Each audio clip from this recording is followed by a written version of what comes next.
Alors, bonsoir à tous. Bienvenue à la séance du Conseil municipal du mardi 13 février, 19 h. Si vous êtes ici ce soir, c'est que vous fêtez la Saint-Valentin seulement demain. Alors, non, je sais, c'est demain, mais certains auraient pu être tentés de le célébrer ce soir, mais non, ils sont venus au Conseil et on vous remercie. Alors, point numéro 1 de l'ordre du jour, ouverture de la séance et constat du quorum par le greffier. Le quorum est constaté, Monsieur le maire. Merci beaucoup. Donc, on tombe au point 2, adoption de l'ordre du jour. Est-ce qu'il y a des modifications, maître? Oui, effectivement, il y aurait 3 modifications par rapport à l'ordre du jour que vous avez. À 9.2, il y aurait création du service de la vie citoyenne. À 9.3, abolition du poste de directeur ou directrice du service des arts, de la culture et des lettres. Et 9.4, abolition du poste de directeur ou directrice du service des loisirs, des sports et de la vie communautaire. Merci beaucoup. Donc, un proposeur, un appuyeur pour l'ordre du jour tel que modifié. Je le propose, Monsieur le Président. Merci. J'appuie, Monsieur le Président. Merci. Merci beaucoup. On tombe au point 3, période de questions destinée au public. Donc, je vais commencer avec celle en ligne. Donc, première question de Mme Baudry-Cousineau. Je lis dans le journal de ce matin qu'il parle d'un transport sur Notre-Dame vers Repentigny. Pourquoi? Car nous avons déjà un train de Mascouche, Lachenay et Repentigny qui va vers Montréal et qui n'est presque pas utilisé. Peut-être en mettre plus à différentes heures serait une solution. Bien, écoutez, Mme Baudry-Cousineau, vous vous doutez qu'on a effectivement étudié la possibilité de rajouter des transits, de rajouter des passages au niveau du train de l'Est. Malheureusement, il faut savoir qu'il y a une partie qui n'est pas sous notre juridiction, une portion des rails du chemin de fer sur lequel le train passe est possession du Canadien national, du CN. Et malheureusement, dans la loi fédérale sur les trains, les trains de marchandises ont préséance sur les trains de passagers. Donc, le gouvernement fédéral, par sa loi, automatiquement, nous empêche de rajouter des départs le matin et de rajouter des arrivées le soir. C'est justement le problème qui a amené la désuétude du train de l'Est. Et nous, notre proposition, c'est de travailler avec le gouvernement du Québec dans un projet structurant qui pourrait être déployé à des endroits beaucoup plus stratégiques pour s'assurer que les citoyens embarquent dans le transport en commun. Et pour nous, Notre-Dame n'est pas cette option pour le moment. Donc, on continue à travailler avec l'Agence régionale de transport métropolitaine pour trouver des solutions. Deuxième question de M. Gagnon. Donc, pourquoi la direction générale et les élus n'ont pas suivi le plan d'implantation des parcs canins qui stipule qu'à l'étape 4, tenue de consultation, la Ville souhaite favoriser l'acceptabilité des projets d'implantation des parcs canins par la population. À cette fin, la Ville s'engage à réaliser en collaboration avec la personne instigatrice du projet une séance d'information auprès des personnes vivant à proximité du site identifié. La séance d'information sera réalisée de concert avec la personne instigatrice du projet ainsi qu'avec le membre du conseil municipal concerné. La Ville prendra à charge le volet logistique et l'animation, tandis que la personne instigatrice s'engagera à assurer la présentation du projet. Cette séance d'information doit être tenue auprès des propriétaires riverains. La Ville enverra une invitation à chaque résident se trouvant dans le secteur visé. À la suite de la séance d'information, les propriétaires riverains seront invités à se prononcer en faveur ou en défaveur du projet. Le vote se déroulera sur une période de 10 jours. Pour qu'un projet soit accepté, il devra obtenir au moins 70 % des votes en sa faveur. La personne instigatrice aura donc avantage à faire le maximum de promotion dans le quartier afin d'obtenir l'adhésion du milieu.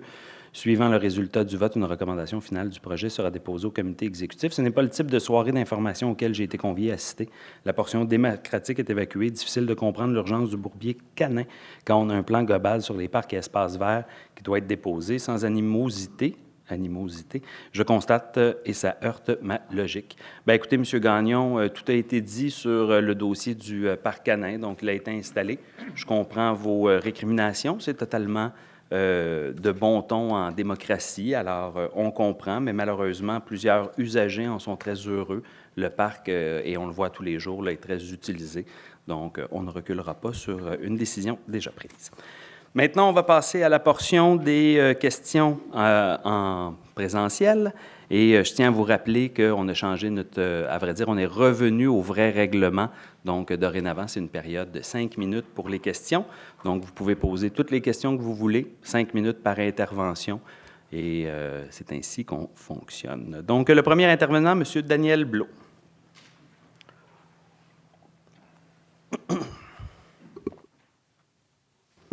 Bonsoir à vous tous. Première question.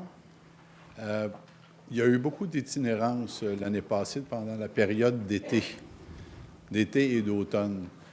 Moi, je me demande, comme à Montréal, il y a des emplacements pour ces gens-là et pour les aider. Et il n'y a presque rien ici à Repentigny. Même les préposés à l'aide ne suffisent pas ici à Repentigny. Je me demande pourquoi y aurait-il pas, dans certains de vos projets, l'aide pour ces itinérants-là qui ont des problèmes au niveau de la criminalité. Ils ont des problèmes aussi de santé mentale. Alors, vu qu'on a un centre communautaire, est-ce que ce serait possible d'aménager quelque chose pour ces gens-là? Parce qu'il y en a de plus en plus qui viennent de Montréal, qui viennent s'établir ici à Repentigny. Et ça préoccupe beaucoup les gens aussi. Surtout, ils se concentrent sur la rue Notre-Dame, boulevard Brien, proche du théâtre, parce qu'ils ont des services au niveau des toilettes, etc.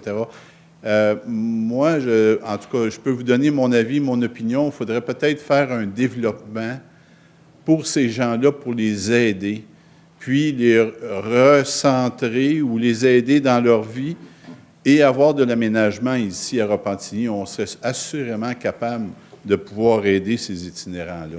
Bien, je vous remercie beaucoup parce qu'on travaille déjà activement depuis notre arrivée le dossier, puis je vais laisser Mme Robillard, qui est en charge du dossier, vous expliquer toutes les actions qu'on a posées.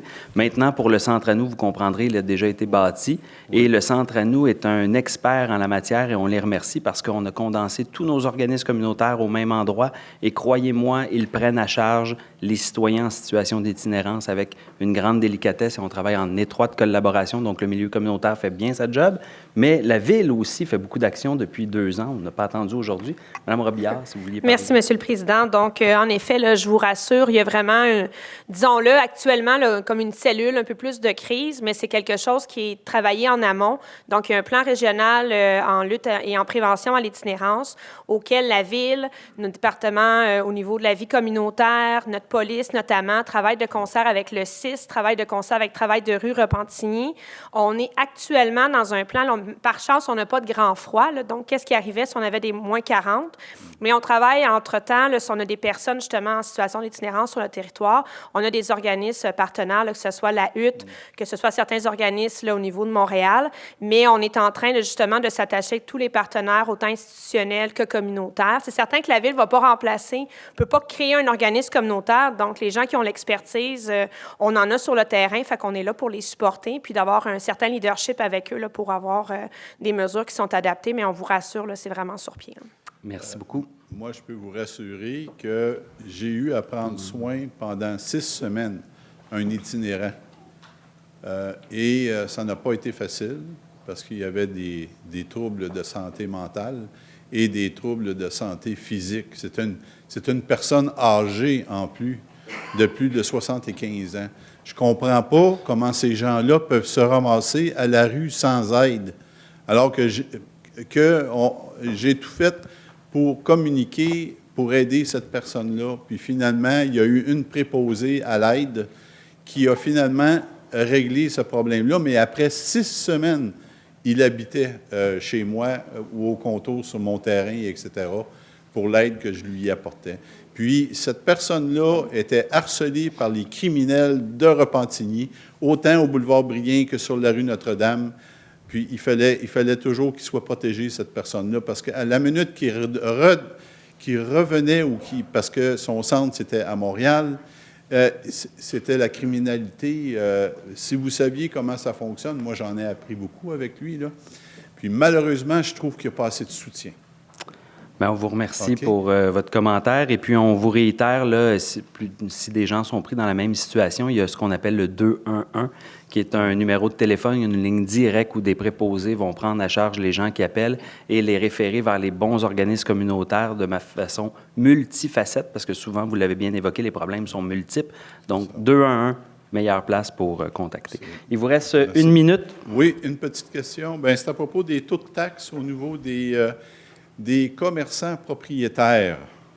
Vous savez que plus on on donne des taux de taxes qui augmentent, plus ça va faire en sorte que ceux qui sont commerçants dans ces propriétés-là vont avoir des augmentations de location, puis il y en a souvent, la plupart aussi, se disent, bien, c'est rendu trop cher, on va aller ailleurs. Je sais que vous avez des projets ultérieurs ici à Repentigny. Qu'est-ce qui va arriver si les étudiants qui vont s'en venir étudier ici à Repentigny, avec un projet universitaire, comment vont-ils gagner leur vie? Ça va être des citoyens repentinois. Donc, il ne faut pas faire en sorte d'éloigner les commerçants en augmentant les taux de taxes autant. C'est plutôt le contraire. Il faut les aider, ces commerçants-là, pour baisser le taux de taxes ou être égal uniforme avec les taxes au niveau des citoyens, pour aider justement au développement. Donc, c'est la question que je vous pose. Les commerçants en ont par-dessus la tête. Il y en a plein qui ferment sur la rue Notre-Dame. Il y en a qui ferment ailleurs aussi à Repentigny. Il faudrait y penser. Votre temps est terminé. Je vous remercie, M. Blot. Écoutez, je vais prendre le temps d'y répondre. Alors, ça va être assez simple. Premièrement, à quiconque me dit on va être prêt à déménager, bien, je vous invite à aller comparer le compte de taxes commerciales avec Terrebonne, Mascouche, Saint-Jérôme, Pointe-aux-Trembles. Allez voir tous les comparables qu'on a dans la grande région de Montréal. Allez voir tous les comparables qu'il y a avec les villes similaires à la grandeur de Repentigny. Notre compte de taxes est encore en dessous de la moyenne, malgré l'opération de rattrapage qu'on a faite durant 2 ans. Alors, quiconque vous dit qu'il est prêt à déménager demain matin à Terrebonne parce qu'il pense qu'il va payer moins cher, je l'invite à faire l'exercice. Il va rapidement se rendre compte de la mauvaise décision d'affaires qu'il est en train de faire. Maintenant, si on parle, je vais juste terminer pour répondre à votre question. Votre temps est terminé, malheureusement. Mais pour ce qui est des commerçants, premièrement, il faut savoir, si vous êtes résident de Repentigny, là, 83% de notre régime de taxation fiscale repose sur le résidentiel. Donc, il y a 2 options. Ou on taxe les commerçants, ou on taxe le résidentiel. D'avoir taxé le commercial qui, lui, peut rapporter sur ses impôts l'augmentation du compte de taxes et ainsi en faire diminuer quasiment de la moitié, bien, un citoyen ordinaire, lui, ne peut pas faire ça sur sa résidence. Donc, nous, quand on a fait le budget municipal, on a aussi pensé aux gens qui ont 80 ans, qui vivent dans l'Ouest, notamment dans le district 1, et qui, eux, s'ils ont une augmentation, parce qu'à un moment donné, il faut la trouver, l'argent, à quelque part. T'sais. Une ville a l'obligation de faire un équilibre budgétaire. Je n'ai pas le droit d'arriver une scène en dessous. Si on veut offrir des services puis s'assurer d'avoir de quoi à offrir aux citoyens qui en ont pour leur argent, il faut prendre ça en considération. Donc, la décision, c'était est-ce qu'on augmentait le compte de 300, 400, 500 $ pour des personnes qui ont 80 ans et qui vivent dans leur résidence. Des fois, ça peut être la petite augmentation supplémentaire qui fait qu'ils vendent leur maison et qu'ils s'en vont à RPA. Ça, moi, je n'étais pas capable de l'accepter. En contrepartie, les commerçants, eux, peuvent rabattre la moitié de l'augmentation sur leur impôt quand l'entreprise va bien. Alors, ça, c'est très agréable. Maintenant, parlons de la trame commerciale à Repentigny. Prenez la rue Brien, là, on a un taux d'occupation commerciale là, de 0,8. Il n'y a pas une artère commerciale dans le Grand Montréal. Et il y avait un article dans la presse, là, pas plus tard que l'automne, là-dessus, très intéressant, que je vous invite à aller lire. Il n'y a pas une artère commerciale dans le Grand Montréal où il y a un taux d'occupation aussi fort au niveau commercial. Alors, est-ce qu'il y a des terrains et des commerces à louer à Repentigny? Bien oui, c'est la normalité de la chose. Et si on avait 0 commerce à louer, on aurait un problème économique. Maintenant, est-ce qu'il y a des commerces qui ferment? Bien oui, puis il y en a qui ouvrent après. C'est la triste réalité du capitalisme. Alors, je vous remercie, M. Blot, pour vos interventions. Prochain intervenant, M. François Mercier. Bonsoir. Mes 2 questions s'adressent au maire de la ville. Alors, évidemment, ce matin, il y a eu un article dans la presse que vous avez sûrement lu ce matin. Donc, vous avez manifesté vos inquiétudes par rapport à cette situation-là. Alors, vous avez affirmé qu'il s'agit d'une perspective que les citoyens de Repentigny sont pleinement en désaccord. Je vous cite. Alors, ma question est, j'aimerais connaître la façon dont vous avez mesuré ce désaccord collectif. Bien, premièrement, monsieur, des élections. Puis là, il faut juste recadrer le débat parce que vous n'êtes pas citoyen de Repentigny. Non, oui, je m'excuse. Mais est-ce que je peux les poser pareil? Bien oui, on vous a pareil laissé le choix, mais je vais vous l'expliquer parce que vous allez voir, n'étant pas citoyen de Repentigny, c'est sûr que vous avez raté un gros bout de l'histoire. C'est ce qui vous amène à peut-être pas le comprendre aujourd'hui. Puis je vais vous démontrer rapidement. Je vous écoute. Le problème, c'est pas qu'on veut pas de transport en commun. Je suis le féru, puis depuis la première journée de mon élection, s'il y a quelqu'un, puis je vois des gens qui vivent à Repentigny qui le disent, s'il y a quelqu'un qui a parlé de transport en commun puis qui a brassé à la cage, c'est notre administration. La meilleure démonstration, on a fait un sommet sur la mobilité dans l'Est, avec notamment l'Est de Montréal, Mascouche, Terrebonne. Repentigny était l'autre, c'était au théâtre ici. Et on a fait une série de demandes au gouvernement du Québec en matière de transport en commun. Notre principal était justement d'avoir un projet structurant de l'Est qui se rende jusque dans la Nodière, jusqu'à Repentigny, pour compenser l'échec qu'était le train de l'Est. On n'a pas dit qu'on est, aujourd'hui dans l'article de journal, on n'a pas dit qu'on est contre le principe d'un projet de transport en commun. Au contraire, le problème qu'on a présentement avec la proposition de la RTM, c'est l'emplacement. Ils veulent aller nous mettre l'emplacement sur la rue Notre-Dame, complètement à l'extrémité ouest de la ville de Repentigny, alors que la ville de Repentigny est faite sur le long. Nous, ce qu'on propose, c'est d'aller pas mal plus dans le milieu de la ville, ce qui permet, par exemple, aux gens de l'Assomption, de Saint-Sulpice, de venir eux aussi se connecter. Parce qu'il n'y a pas personne qui va partir de l'Assomption, se rendre sur l'autoroute 40 en auto, puis après ça, ressortir à Repentigny, se promener dans une petite rue pour aller prendre un tramway, pour après ça, se rendre jusqu'au métro, pour après ça, prendre le métro, pour après ça, vous voyez un peu le principe. J'ai compris ça. Ce qu'on dit, c'est si on le met à un emplacement beaucoup plus stratégique dans le centre-ville de Repentigny, alors qu'on veut faire un nouveau quartier où on veut attirer justement une mixité commerciale. Un autre pôle, logement. si je peux me permettre. Un autre pôle, oui, c'est ça, exact. Bien là, on pense que la station serait beaucoup plus optimale si elle était dans cette région-là que le long de la rue Notre-Dame. Parce que présentement, ce que la RTM nous propose, à l'ultime, c'est quasiment de fermer la rue Notre-Dame pour que mettre un transport en commun. Puis là, ça, c'est sûr et certain qu'à Repentigny, comme mécanique, ça, puis je vois même des anciens élus, là, c'est sûr que ça ne marchera pas si on s'en va dans cette direction-là. La précédente administration était sur la même ligne de pensée que moi.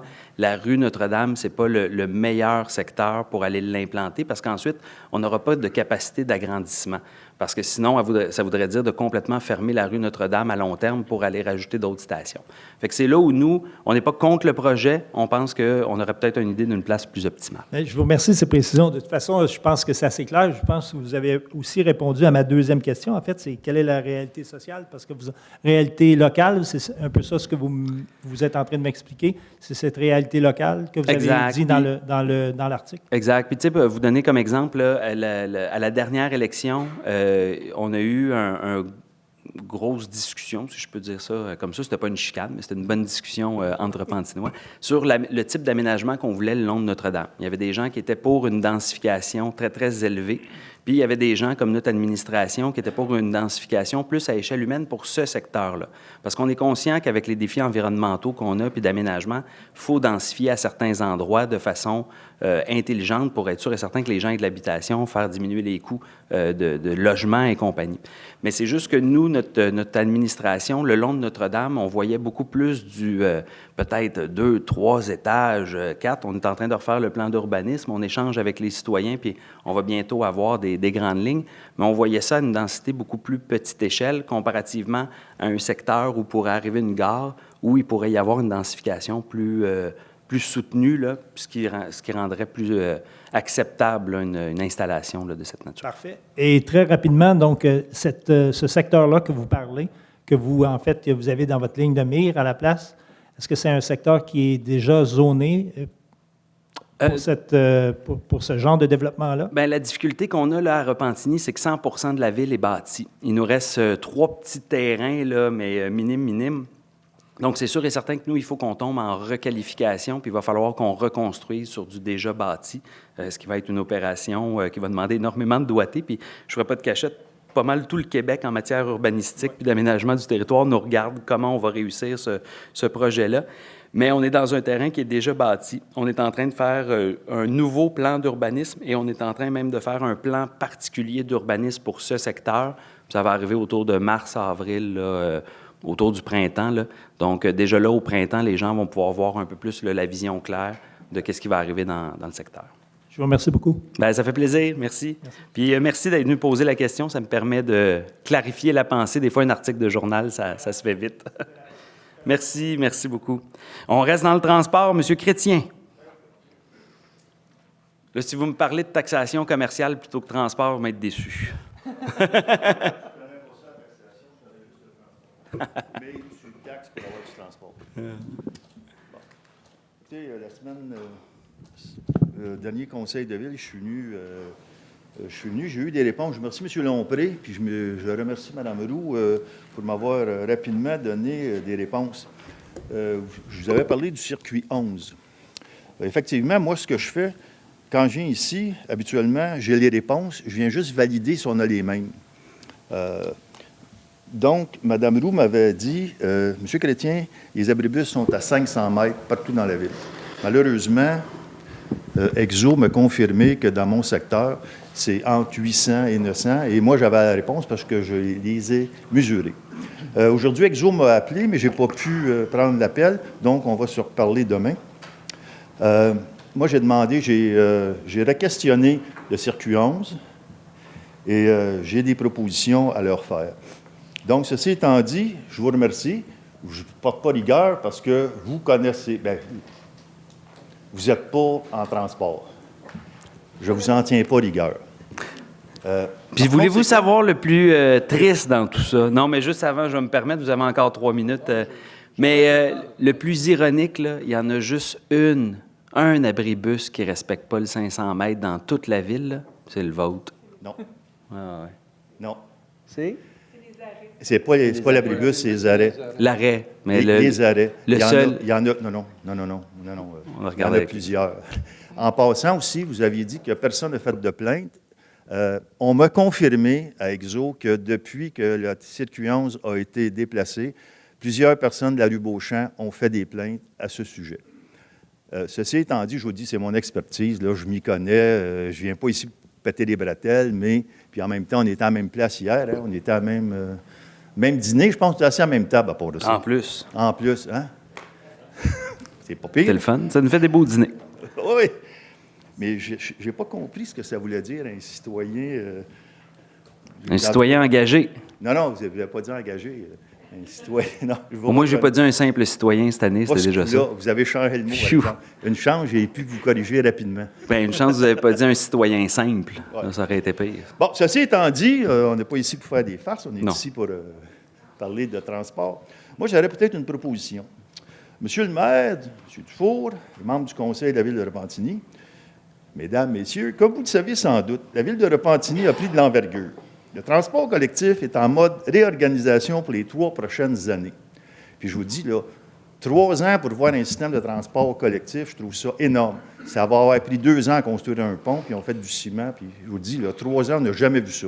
Tous ceux que je vois, là, ils n'ont jamais vu ça. OK?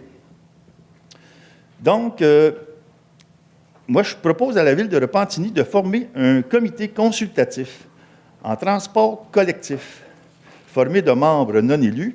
Ce comité aurait pour mission de recommander des pistes de solutions pour l'amélioration du transport collectif à Repentigny. Par cette action, le comité Mobilité et transport en commun profiterait de l'expertise en transport collectif de non élus. Puis, il y en a plusieurs qui sont intéressés à participer. Et qui pourraient relayer aux responsables représentant les citoyens de la MRC de l'Assomption, au conseil d'administration, des pistes de solutions. Donc, en attente d'une réponse de votre part, Richard Chrétien, je vais vous la déposer. Parfait, excellent, merci. Bon, on prendra ça en délibéré, puis on revient. J'ai juste une autre question avant Oui, de terminer. il vous reste encore 1 minute 35, allez-y, OK. allez-y. On a eu 500 000 pour de retour de feedback pour le transport collectif. Est-ce qu'il a été investi dans le transport ou vous l'avez investi... On reverra. Je pourrais vous revenir la prochaine séance du conseil. Là, je vais regarder avec la directrice, le directeur des finances et la directrice générale adjointe. Si je n'aurais pas été à la MRC de l'Assomption, je ne l'aurais jamais su. Ah, mais non.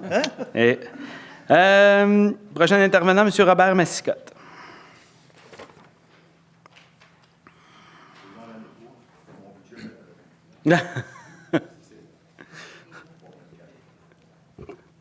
Merci.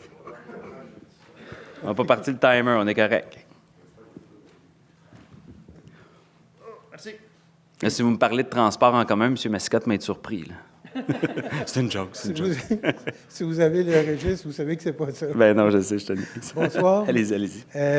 En fait, ma question vient plus dans le fonctionnement de certaines manières d'administrer. Je me pose la question, pourquoi est-ce que les municipalités ne peuvent pas contester une loi ou un règlement, une décision du gouvernement provincial, mais que, par contre, un organisme comme English School Board, Montreal English School Board, conteste carrément la loi 96. J'ai pas de loi précise en question, en vue, là. Je me demande simplement pourquoi est-ce que l'Union des municipalités ou Repentigny ne pourrait pas contester justement la loi qui empêche de contester. Des fois, ça touche carrément le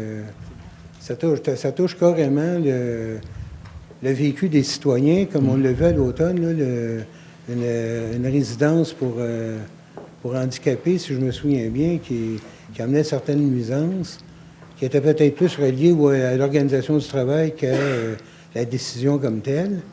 Mais vous nous dites que vous ne pouvez pas le contester parce que une loi vous empêche de contester une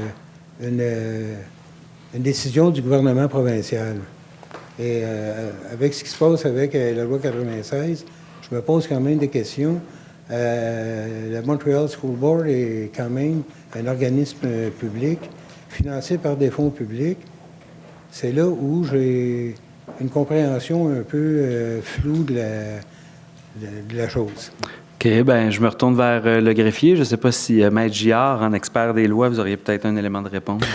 Bien, écoutez, à la base, lorsqu'on conteste une loi, un organisme public comme une ville pourrait contester une loi. Il faut des motifs, qu'ils soient constitutionnels ou de motifs de compétence. Et là, je vais limiter le tout à une loi plus provinciale. Contester une loi fédérale, là, c'est encore plus complexe parce que là, on tombe dans le partage des pouvoirs de la Constitution. On est un organisme qui exerce des pouvoirs délégués provinciaux, ce qui fait qu'il faut toujours à peu près systématiquement impliquer le procureur général du Québec dans ces cas-là. Donc, c'est pas impossible. Ce qu'on dit, c'est qu'à l'occasion, ça prend de bonnes raisons. Il faut être capable, effectivement, d'avoir de bons motifs. Puis je vais vous donner, par exemple, l'exemple de la loi 96, là, étant donné qu'elle ne touche pas incidemment directement les municipalités, parce que ce qui est visé, c'est les juges, les enseignants, et donc c'est des corps de métier là, qui sont directement avec le gouvernement du Québec. Puis pour ce qui est de la police, bien, c'était déjà là, dans les pratiques et les us et coutumes. Là. Donc, espérant que ça réponde à votre question. Merci. Merci. Prochain intervenant, M. Denis Héroux.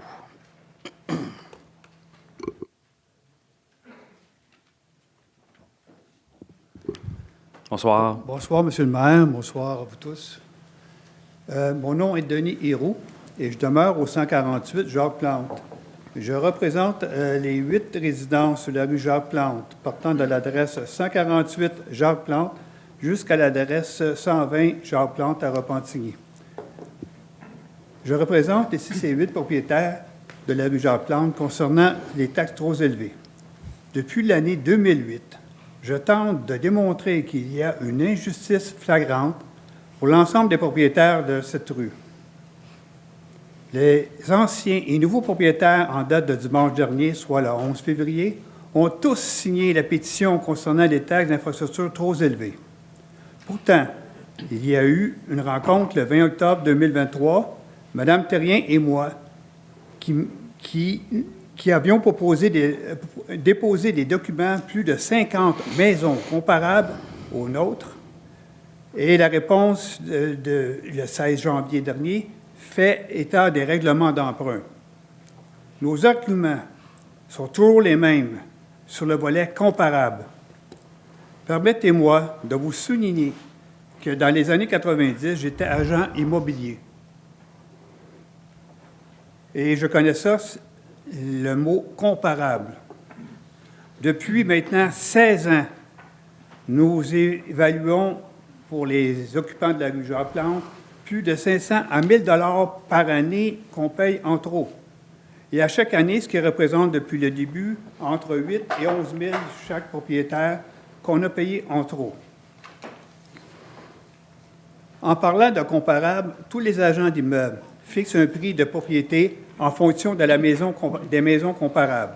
Ils font l'étude du secteur, prennent en considération les années de construction, et si la maison est évaluée à plus de 200 000 qu'une autre, il est normal que le propriétaire de cette maison paye plus de taxes. Ce n'est pas le cas. Pour ce qui concerne les 8 résidences de la propriété de la rue Jacques-Plante, Nous payons plus cher que les maisons comparables dans toute Repentigny. Donc, je demande qu'il y ait justice pour ces 8 propriétaires. Vous savez que nous avons remboursé l'argent en trop.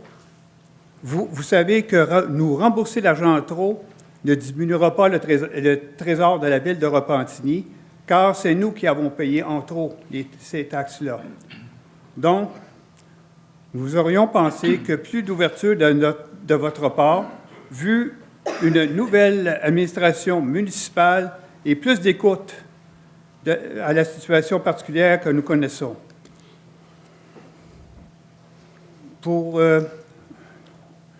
Ce serait pour vous un nouveau défi et de prendre le détail comme une réalité. Ne pas oublier que nous vous avons élus pour une meilleure gérance. Puis, en fin de compte, j'ai d'autres choses à rajouter. Moi, j'ai une maison évaluée à 480, je paye 6 200 de taxes, soit un gros 1 000 $ de plus chaque année que je paye, en fin de compte. Puis, ça fait longtemps que je viens, puis à chaque fois, on fait la sourde oreille. Puis, c'est de valeur, puis pas juste pour moi, c'est pour toutes les personnes. Les 8 ont signé la pétition dimanche passé, puis ils sont furieux de savoir. On sait qu'il y a des lois qui ont fait que ça coûte tant.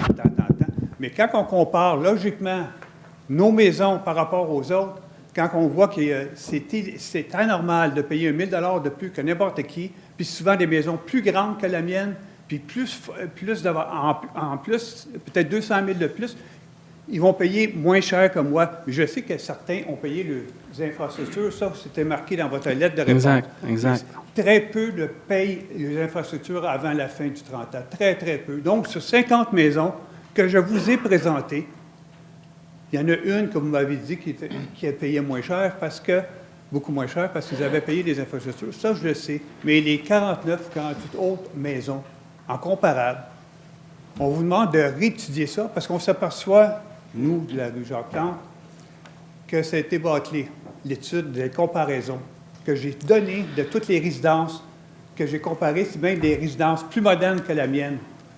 Fait que j'aimerais ça qu'on regarde ça, M. le maire.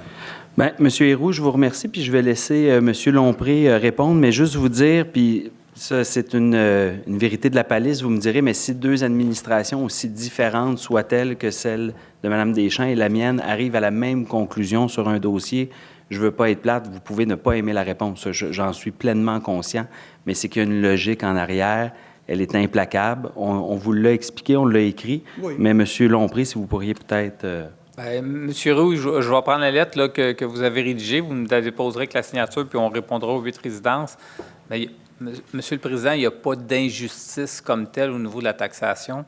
Les règlements de taxation, par le passé, sont déterminés en vertu des secteurs de taxation, donc ont été adoptés conformément aux lois à l'époque, applicables à l'ensemble des procédures.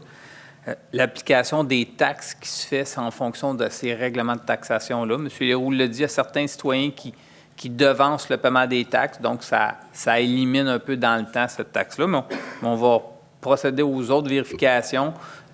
Il y a des, mettons, à titre d'exemple, le carrefour giratoire dans ce secteur-là, mais le carrefour giratoire ne s'applique pas juste à la rue Jacques-Plante, mais s'applique à un paquet de rues autour. M. Roux contestait questionnait l'appel d'offres qu'on avait réalisé à l'époque en disant que c'était peut-être trop cher lorsqu'on a fait les infrastructures. Mais quand on regarde l'appel d'offres, 4 soumissions qui tournaient tout autour de 8 millions de $, donc il n'y avait pas indice qu'on payait trop cher pour l'asphalte ou les infrastructures à l'époque. Fait qu'on va vérifier ça, puis on va faire on va réécrire à l'ensemble des résidents. Parfait, merci. Donc, vous pourrez laisser votre lettre et puis on va pouvoir...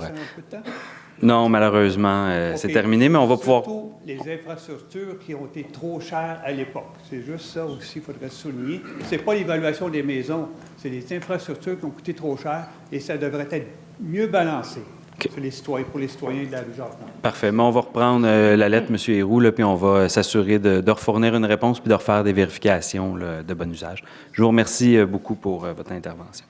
Prochain intervenant, M. Luc Lallongé. Oui, bonsoir, Bonsoir. à tous les élus, à tout le monde de présent. Je n'étais pas présent en janvier, donc bonne année à tout le monde. Bonne année. C'est jamais trop tard, il reste encore un petit peu plus que 10 mois. Je voulais parler surtout de 2 sujets. Donc, j'en ai parlé, glissé un mot avec notre greffier qui m'a dit qu'il y a déjà une réponse à la première question qui touche l'échange de territoire entre l'Assomption puis Repentigny. Comme vous savez, je suis un amateur de cartes. Ben oui. J'en ai laissé une récemment. Elle est bien exposée dans la salle du clos. Merci. 1972, ceux qui s'intéressent. Mais c'était toujours quelque chose qui m'intriguait.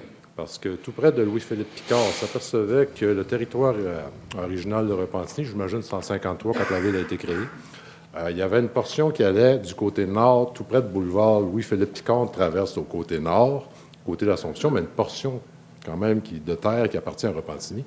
De l'autre côté, on a un petit boisé du côté de la rue Charret et Coursol, qui est coupé par ce boisé. Exact. D'ailleurs, mon frère habitait à rue Churchill il y a quelques années, puis j'ai dit, on va-tu marcher dans l'Assomption? Il m'a dit, quoi?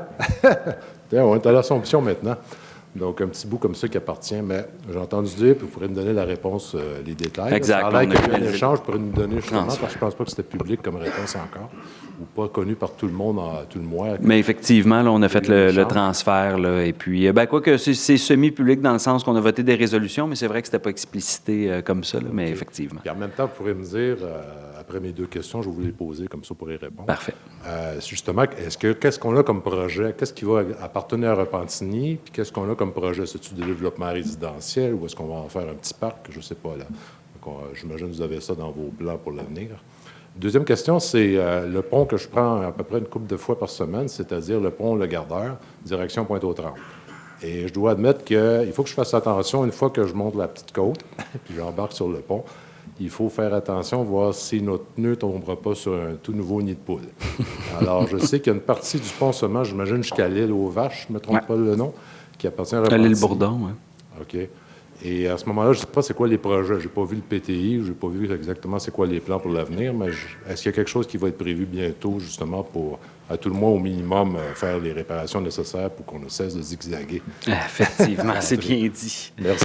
Mais merci beaucoup, M. Lalongé. Pour la première question sur l'échange de territoire, effectivement, tout est presque terminé. Je pense qu'il reste encore une petite... C'est même terminé complètement. C'est officialisé. Parfait, excellent. Pour ce qui est de l'aménagement, puis qu'est-ce qu'on va en faire, pour le moment, on n'est pas encore là. La propriété, par exemple, est déjà propriété d'un propriétaire privé. Donc, inévitablement, on va devoir regarder là, quels sont ses souhaits. Vous avez encore du temps. Là-dessus, est-ce que justement, quand on parle d'échange, vous avez obtenu un peu plus du côté de certains secteurs, juste pour avoir... De la façon que ça se passe, c'est carrément la limite à l'autoroute 40, avec votre permission, M. le maire. C'est carrément l'autoroute 40. Tout ce qui est au sud de l'autoroute 40 devient propriété, pas propriété, mais devient partie du territoire de Repentigny. Et tout ce qui est au nord de l'autoroute 40 devient partie du territoire de la ville de l'Assomption. Est-ce qu'il y a un échange d'argent? Parce que je sais qu'il y avait plus de territoires appartenant à Repentigny. Non, au nord, ça a été terrain pour terrain. OK, tout simplement. Exact. Ce n'est pas des terrains en propriété de la ville, ce qui fait qu'on ne peut pas vendre des terrains qui ne nous appartiennent pas. Exact. Donc, parce que la propriété, dans le fond, même si elle était ville de l'Assomption, c'était une propriétaire privée, même, je pense, du citoyen de Repentigny, de mémoire, là. Mais c'était des terrains qui étaient déjà une possession familiale. Et là, ça tombe bien, on est en train de refaire notre plan d'urbanisme. Donc, on va aussi cogiter à savoir qu'est-ce qu'on fait là, avec ce secteur-là. Par exemple, petite complexité là, pour l'aménagement, il ne faut juste pas oublier qu'on a un gazoduc qui passe en dessous. Donc, c'est sûr que ça va jouer avec des contraintes là, pour la construction, mais ça va être à regarder. Là, pour le moment, on n'a pas d'idée. Pour le pont de Le Gardeur, on est parti en appel d'offres, puis c'est ça, en soumission, on est rendu où? Le pont Le Gardeur, il y a un peu une complexité. Hein? C'est un pont qui appartient au MTQ, qui est en partie sur le territoire de Repentigny, en partie sur le territoire de Montréal. Donc, il doit y avoir une entente tripartite qui va être signée. La ville de Repentigny, comme les villes de Montréal, on est responsable de la surface de roulement, sauf qu'avant d'aller intervenir sur le pont, il faut avoir toutes les autorisations du MTQ et autres, puis un partage de coûts entre nous et Montréal qui doit être signé. On avait mis de l'argent au PQI, puis on avait même déjà adopté... Oui, tout à fait. On va relancer parapet, asphalte, mettons, piste cyclable, trottoir, tout ça va être... Exact. Puis de mémoire, à l'automne, on avait eu une première soumission qui était trop élevée. On avait rejeté les 3 parce qu'il faut toujours qu'on fasse ça à tripartite avec Montréal puis la MTQ. Le Repentigny n'est pas seul. Je sais qu'on avait rejeté l'offre puis on était reparti pour des nouvelles soumissions. Je vais regarder où on est rendu puis je pourrais dire où on est rendu. Merci, M. Lalongé. Dernier intervenant, M. Langlois.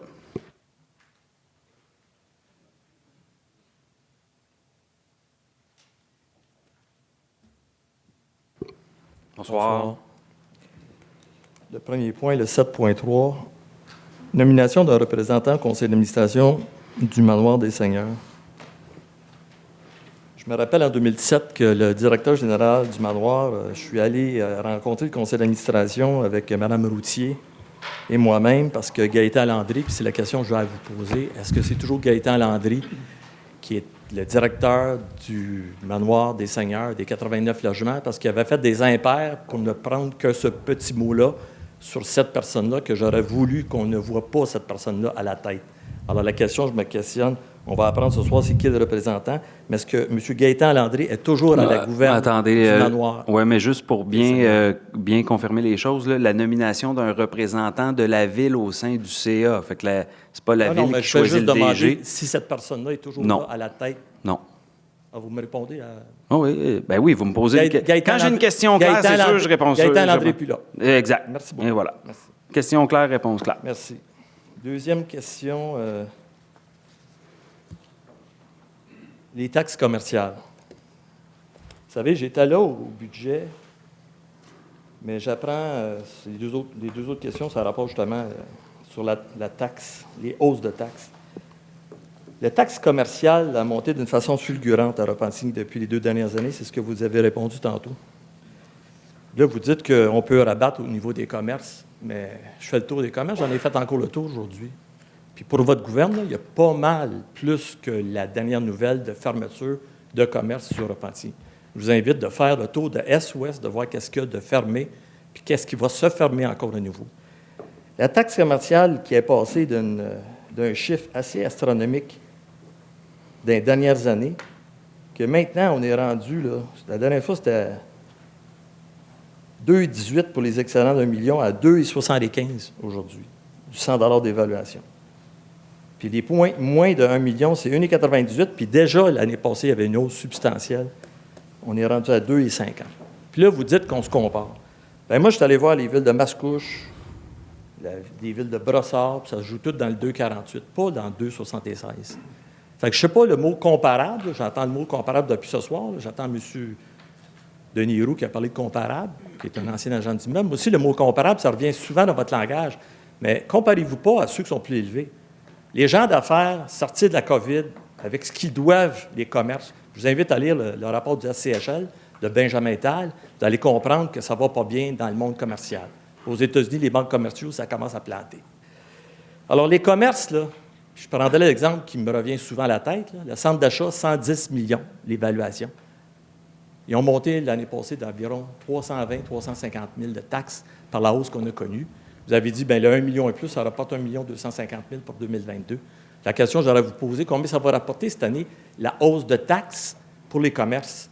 Parce que là, le centre d'achat va en souffrir. Puis avec tout ce qui se fait dans le e-trade, puis les commerces en ligne, que je vois les camions à la journée longue qui se promènent, et la jeunesse d'aujourd'hui qui sont sur le iPad puis qui commandent en ligne, on n'aide pas les commerçants. Là.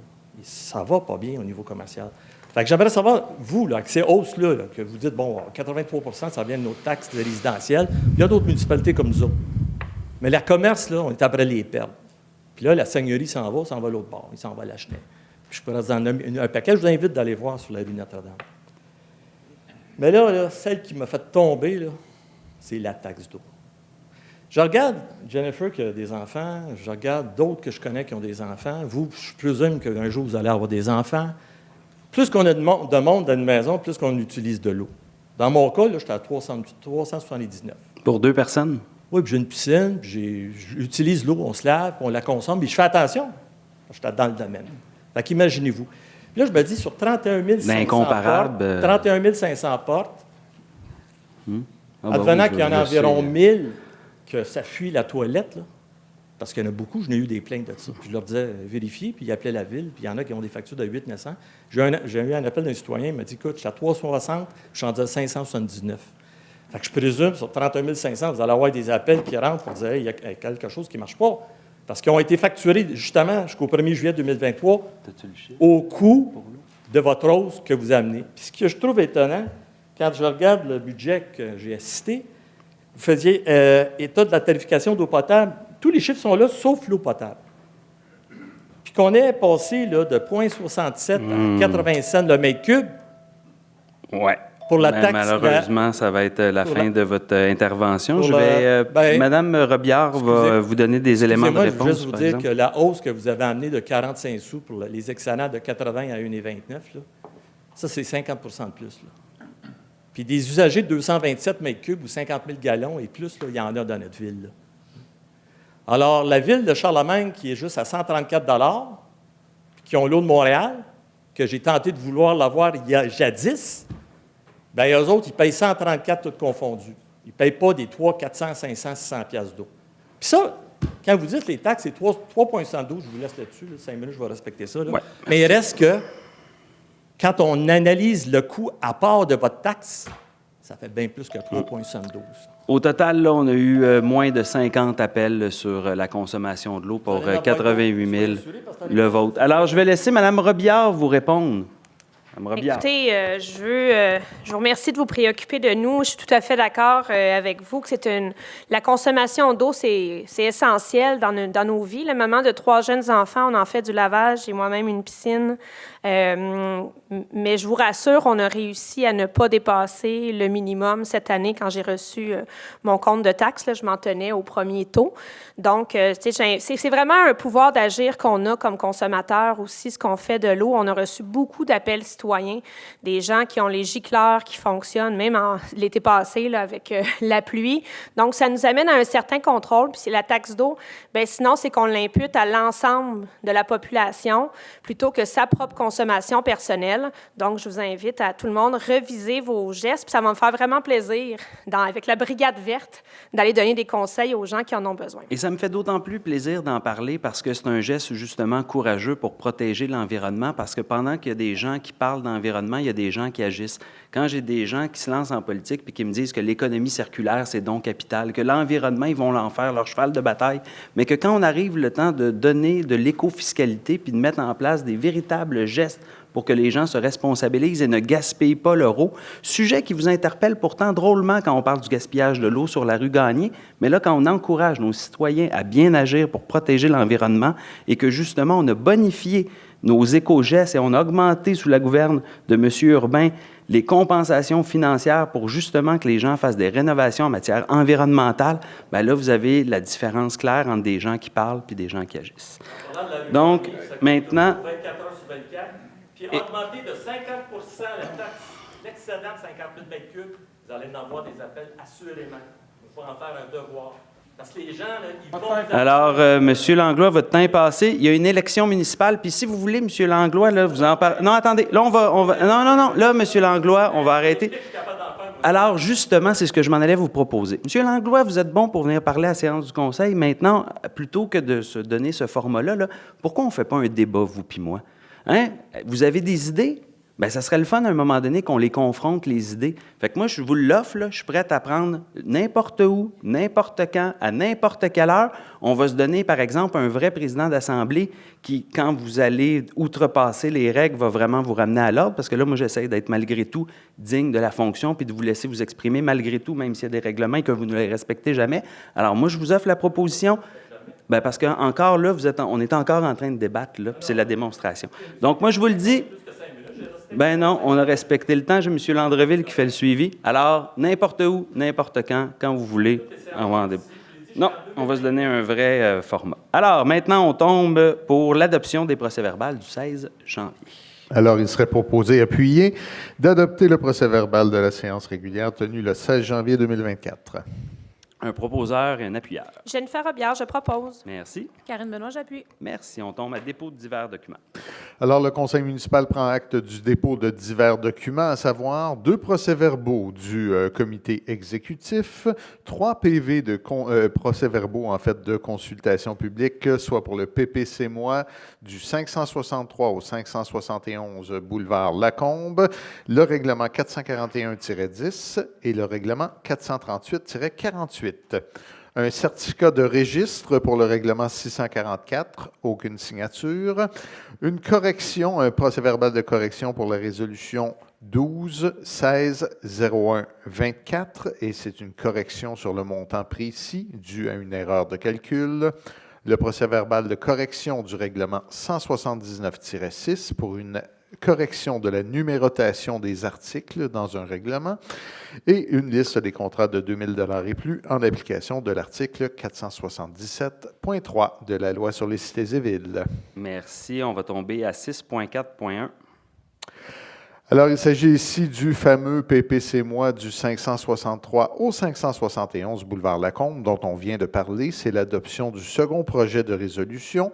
On rappelle que ce projet particulier de construction a pour but de permettre la construction de 2 bâtiments principaux selon une structure d'ensemble intégrée accueillant des usages d'habitation multifamiliale comprenant chacune 21 logements répartis sur 3 étages et un sous-sol.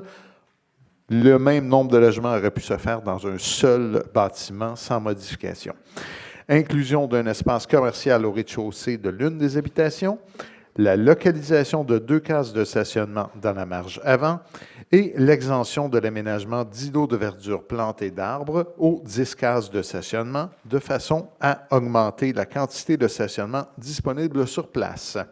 Attendu la tenue de l'Assemblée publique de consultation, dont le procès-verbal a été déposé juste avant, il serait donc proposé, appuyé et résolu d'approuver le second projet de résolution pour une demande de projet particulier de construction, modification ou occupation d'un immeuble pour les motifs mentionnés plus haut, selon les conditions suivantes, soit déposer un plan de gestion des eaux pluviales, signé et scellé par un ingénieur, membre de l'Ordre des ingénieurs du Québec, conforme aux dispositions réglementaires en vigueur, déposer un nouveau plan d'aménagement paysager incluant les nouvelles cases de stationnement, signé et scellé par un architecte paysager, déplacer les potagers entièrement en cour latérale, installer 4 bornes de recharge électrique et déposer des garanties financières de 50 000 $ pour chacun des bâtiments et 50 000 $ pour l'aménagement paysager pour un grand total de 150 000 $.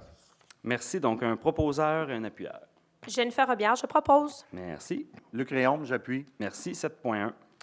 Il s'agit ici de l'approbation de la programmation modifiée de travaux pour la subvention sur la taxe de l'essence et la contribution du Québec, TECQ. Alors, il serait proposé, appuyé et résolu que la Ville de Repentigny s'engage à respecter les modalités du guide qui s'applique à elle, que la Ville de Repentigny s'engage à être la seule responsable et dégager le gouvernement du Canada et le gouvernement du Québec, de même que leurs ministres, hauts fonctionnaires, employés, mandataires, de toute responsabilité quant à réclamation, exigences, pertes, dommages et coûts de toutes sortes, ayant comme fondement une blessure infligée à une personne, le décès de celle-ci, des dommages causés aux biens ou la perte de biens attribuables à un acte délibéré ou négligent découlant directement ou indirectement des investissements réalisés au moyen de l'aide financière obtenue dans le cadre du programme de la TECQ 2019-2024. Qu'on approuve le contenu de la programmation de travaux mise à jour, qui est la numéro 4, de s'engager à atteindre le seuil minimal d'immobilisation qui lui est imposé pour l'ensemble des 6 années du programme, que la Ville de Repentigny s'engage à informer le ministère des Affaires municipales et de l'Habitation de toute modification à la programmation de travaux, que la programmation de travaux déposée ici atteste des coûts réalisés, véridiques ou reflète des prévisions de coûts de travaux admissibles, et que M. Charles Renaud, ingénieur en chef au service de la gestion des infrastructures et des eaux, est mandaté pour représenter la Ville dans toute négociation ou discussion dans le cadre de l'approbation de cette programmation de travaux. Merci beaucoup. Donc, un proposeur, un appuyeur. J'en fais la proposition, Monsieur le Président. Merci. Raymond Mars, je seconde, Monsieur le Merci. On tombe à 7.2.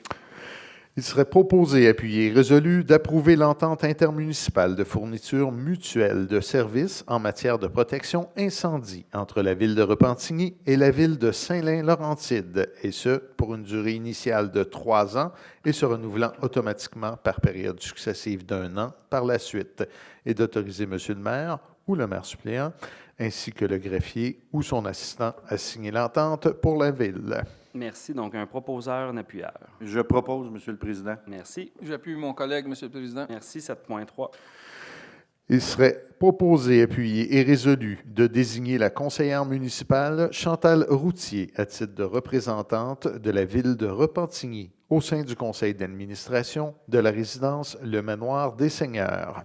Que cette nomination soit effective dès janvier 2024, et ce, pour la durée du mandat actuel de Mme Routier.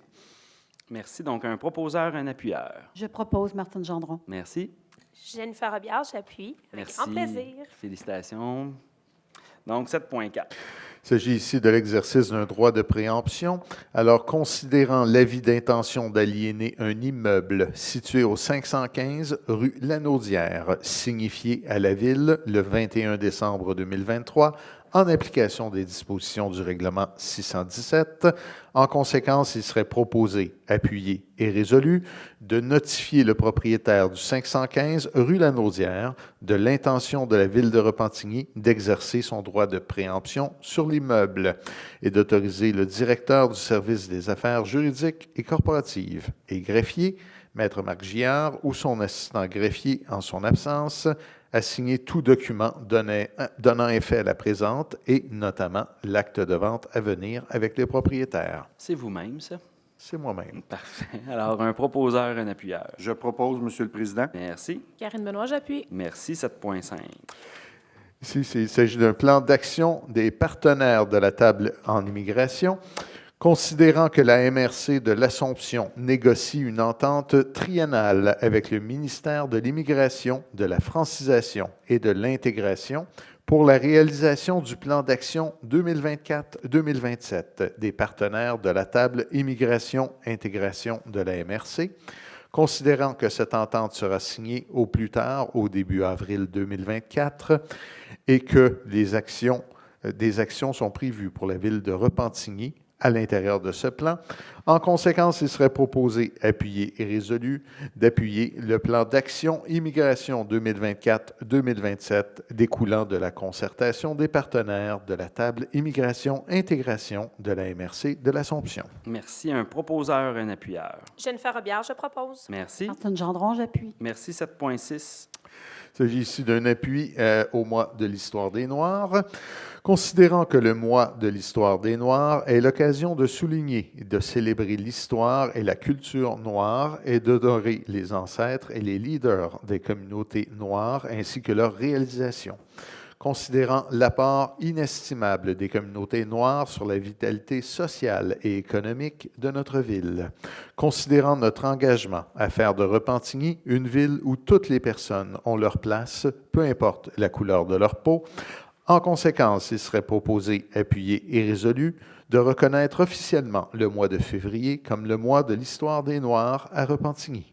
Merci. Donc, un proposeur et un appuyeur. C'est avec un très grand plaisir que j'en fais la proposition. Puis bravo à Ville de Repentigny pour ce geste mémorable. Merci. Merci beaucoup. Jennifer Robillard, j'appuie. Merci beaucoup. Alors, on tombe à 7.7. Il s'agit ici d'un appui à la campagne nationale Affiche ton zèbre du Regroupement québécois des maladies orphelines. Considérant que la politique québécoise pour les maladies rares, élaborée en juin 2022 par le ministère de la Santé et des Services sociaux, estime qu'environ 700 000 Québécois sont touchés par des maladies rares. Considérant qu'une personne sur 12 est atteinte d'une maladie rare au Canada, dont les 2 tiers sont des enfants, Considérant que la plupart de ces maladies sont chroniques, dégénératives et mortelles, considérant qu'environ 70% des maladies rares sont d'origine génétique. En conséquence, il serait proposé, appuyé et résolu de reconnaître officiellement le mois de février comme le mois de la sensibilisation aux maladies rares et orphelines en appui à la campagne nationale Affiche ton zèbre du Regroupement québécois des maladies orphelines. Avant d'aller plus loin, j'inviterai le président-directeur général, qui est aussi citoyen de Repentigny, à venir adresser quelques mots. Et ancien employé de la ville. Alors, on rayonne partout.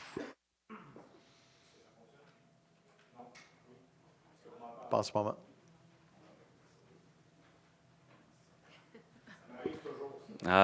D'autres gens avant vous ont tué les batteries. Pour ça qu'on limite à 5 minutes, on veut sauver la batterie. Puis étant donné qu'on n'a pas beaucoup... Premièrement, c'est écologique, puis deuxièmement, on n'a pas beaucoup d'argent, fait qu'on récupère nos vieilles batteries.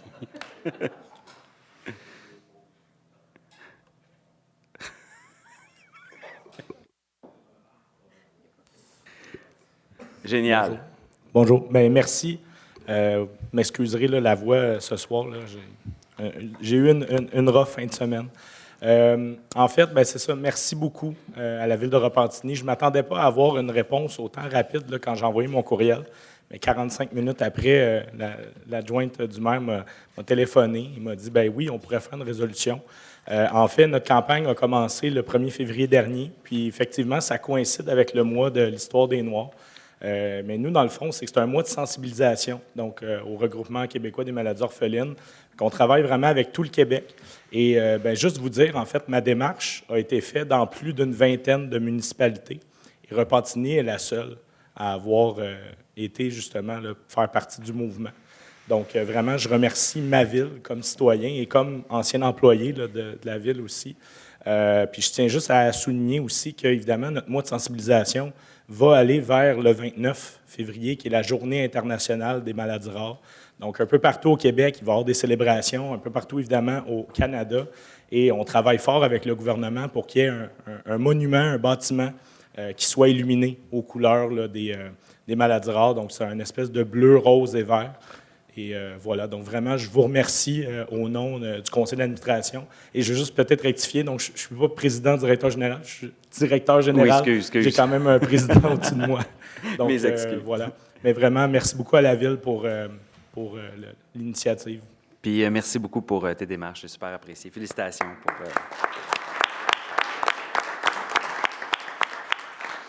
Alors, un proposeur et un appuyeur. Je suis très, très contente de proposer ce point. Merci beaucoup. Et Karine Benoît, j'appuie avec grand plaisir. Merci. Alors, 7.8. Il s'agit ici de la signature d'une entente intermunicipale de services incendie avec la paroisse de Saint-Sulpice, considérant que l'entente intermunicipale de fourniture mutuelle de services de protection incendie avec la paroisse de Saint-Sulpice, approuvée en 2016 et modifiée en 2018, doit être signée. En conséquence, il serait proposé, appuyé et résolu d'autoriser M. le maire ou le maire suppléant, ainsi que le greffier ou son assistant en son absence, à signer pour et au nom de la Ville de Repentigny l'entente intermunicipale. Merci. Donc, un proposeur, un appuyeur. Chantal Routier, je propose. Merci. J'appuie, Monsieur le Président. Merci. 7.9. Il s'agit de l'adoption d'un nouveau plan municipal de sécurité civile. Alors, il serait proposé, appuyé et résolu, d'adopter le nouveau plan municipal de sécurité civile, version abrégée, et de poursuivre le développement, le maintien et la mise à jour du plan municipal de sécurité civile afin qu'il évolue et ainsi lui assurer une pérennité, et de permettre au coordonnateur municipal ou à son remplaçant le pouvoir de modifier les aspects nominatifs du plan afin d'en assurer son efficacité et surtout notre état de préparation. Merci. Alors, un proposeur et un appuyeur. Chantal Routier, je propose, Monsieur le Président. Merci. Et Martine Roux, j'appuie. Merci. 7.10. Il s'agit d'un renouvellement de contrat. Il serait donc résolu d'exercer le droit de renouvellement du contrat pour les travaux de marquage de la chaussée à la firme Lignefit Incorporée pour une deuxième année d'option, soit la saison 2024, selon les prix unitaires inscrits au bordereau de soumission, pour un montant approximatif de 401 107,53 $, incluant les taxes. Merci. Donc, un proposeur, un appuyeur. Monsieur le maire, on veut des lignes droites, alors je propose. Merci. Je vous remercie, mon j'appuie. Merci. Ils vont être plus droites dans votre district, vu que vous avez proposé. 7.11. Il s'agit d'un autre renouvellement de contrat. Il serait donc résolu d'exercer le droit de renouvellement du contrat pour l'installation et la désinstallation des quais, des passerelles et des garde-corps à la firme Indico Incorporée pour 2 années additionnelles, soit du 14 mars 2024 au 13 mars 2026, selon les prix unitaires inscrits au bordereau de soumission pour un montant approximatif de 133 508,98 incluant les taxes. Merci. Donc, un proposeur et un appuyeur. Je propose, Monsieur le Président. Chantal Routier, j'appuie. Merci. 7.12. Autre renouvellement de contrat, il serait résolu d'exercer le droit de renouvellement du contrat pour l'entretien ménager de l'Hôtel de Ville à la firme Entretien ménager Zepeda pour une période additionnelle de 17 mois, soit du 2 février 2024 au 30 juin 2025, selon les prix unitaires inscrits au bordereau de soumission, pour un montant approximatif de 201 125,98 incluant les taxes. Merci. Donc, un proposeur et un appuyeur. J'en fais la proposition, Monsieur le Président. Merci. Et Martine Roux, j'appuie. Merci. 7.13. Il s'agit ici de l'octroi d'un contrat. Il serait résolu d'octroyer à l'entreprise Parco Incorporée le contrat pour la réalisation des travaux de réfection de la station de pompage Jolasmont au montant de 1 299 912,52 taxes incluses, cette entreprise ayant déposé la plus basse soumission conforme, et que cette dépense soit financée par le règlement d'emprunt 530, conditionnellement à sa modification, et on a sa modification juste un petit peu plus tard dans la séance. Merci. Donc, un proposeur, un appuyeur. Je propose, Monsieur le Président. Merci. J'appuie mon collègue, Monsieur le Président. Merci. 7.14. Un autre octroi de contrat, il serait résolu d'octroyer à l'entreprise Construction Hébert et Hébert Incorporée le contrat pour la réalisation des travaux de modernisation des contrôles de pièces et d'optimisation des systèmes de chauffage, ventilation et air conditionné de l'Hôtel de Ville au montant de 916 281,77 taxes incluses, cette entreprise étant la plus bas soumissionnaire conforme, et que cette dépense soit financée par le règlement d'emprunt 622. Merci. Donc, un proposeur et un appuyeur. En fait la proposition, Monsieur le Président. Merci. Je vous remercie, mon j'appuie. Merci. 7.15. Autre octroi de contrat, il serait résolu d'octroyer le contrat à la firme Camion Carl Thibault Incorporée pour l'acquisition d'un camion autopompe pour le service de prévention et de lutte contre les incendies, selon les prix unitaires apparaissant au bordereau de prix, pour un montant total approximatif de 1 460 735,53 taxes incluses, celle-ci étant la plus basse soumission conforme, le tout financé par fonds de roulement sur 10 ans à compter du 1er janvier 2025. Merci. Donc, un proposeur et un appuyeur. Chantal Routier, je propose. Merci. J'appuie, Monsieur le Président. Merci. 7.16. Il s'agit ici d'un autre renouvellement de contrat. Il serait résolu d'exercer le droit de renouvellement du contrat pour la tonte de gazon, secteur Repentigny, à la firme 9200 24 27 Québec Inc. pour une période additionnelle de 2 ans, soit du 13 mars 2024 au 12 mars 2026, selon les prix unitaires inscrits au bordereau de soumission, pour le montant approximatif de 264 273,08 incluant les taxes. Merci. Donc, un proposeur, un appuyeur. J'en fais la proposition. Merci. Et Martine Roux, j'appuie. Merci, les Martines. 7.17. Il s'agit ici de l'octroi d'un mandat de service professionnel qui serait octroyé à la firme BC2 Groupe Conseil Incorporé, compagnie ayant obtenu le meilleur pointage, le mandat pour les services professionnels pour l'élaboration d'un programme fonctionnel et technique et d'un plan concept d'aménagement pour les sentiers de la Presqu'île au montant de 81 034 et 38, taxes incluses. Le tout financé par fonds de roulement sur 5 ans à compter du 1er janvier 2025. Et pour appuyer cette bonne nouvelle? Moi, écoutez, je suis très heureux pour les citoyens et pour les usagers, alors je propose. Avec plaisir, on l'accepte. Et un appuyeur pour que ça se réalise. Moi, j'appuie parce que je valorise les saines habitudes de vie.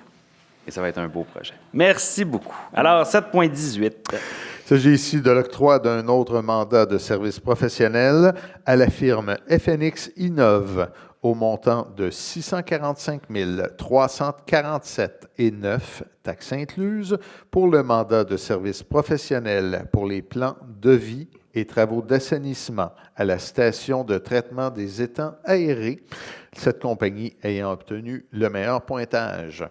Et que cette dépense sera financée par le règlement 557.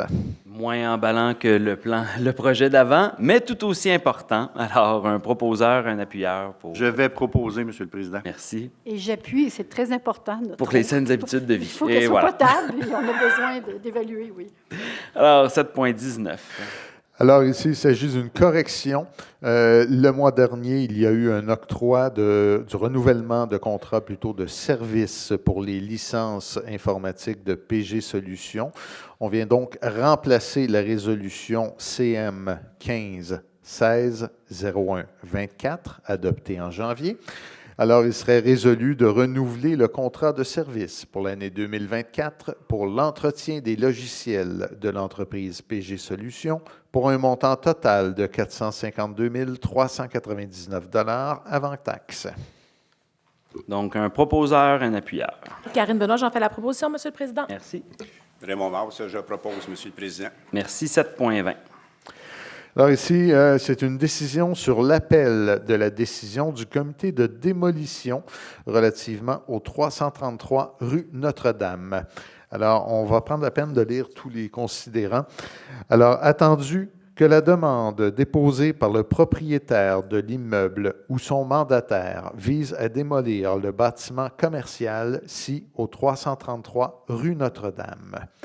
Attendu que la demande est assujettie au règlement relatif à la démolition de la ville de Repentigny, numéro 624. Attendu l'état actuel du bâtiment qui requiert des rénovations intérieures et extérieures majeures de par son état actuel basé sur des photos prises par le requérant. Attendu que la date de construction du bâtiment inscrite au rôle d'évaluation est établie à 1910. Attendu que le bâtiment est considéré comme ayant un intérêt patrimonial. Attendu qu'en vertu de la loi 69, la ville de Repentigny doit transmettre au ministre de la Culture et des Communications un avis de son intention de procéder ou non à la démolition d'un immeuble construit avant 1940, et ce, tant et aussi longtemps que l'inventaire du patrimoine de la MRC de l'Assomption ne sera pas adopté. Attendu qu'aucune opposition motivée n'a été transmise lors de la période d'affichage de la demande de démolition.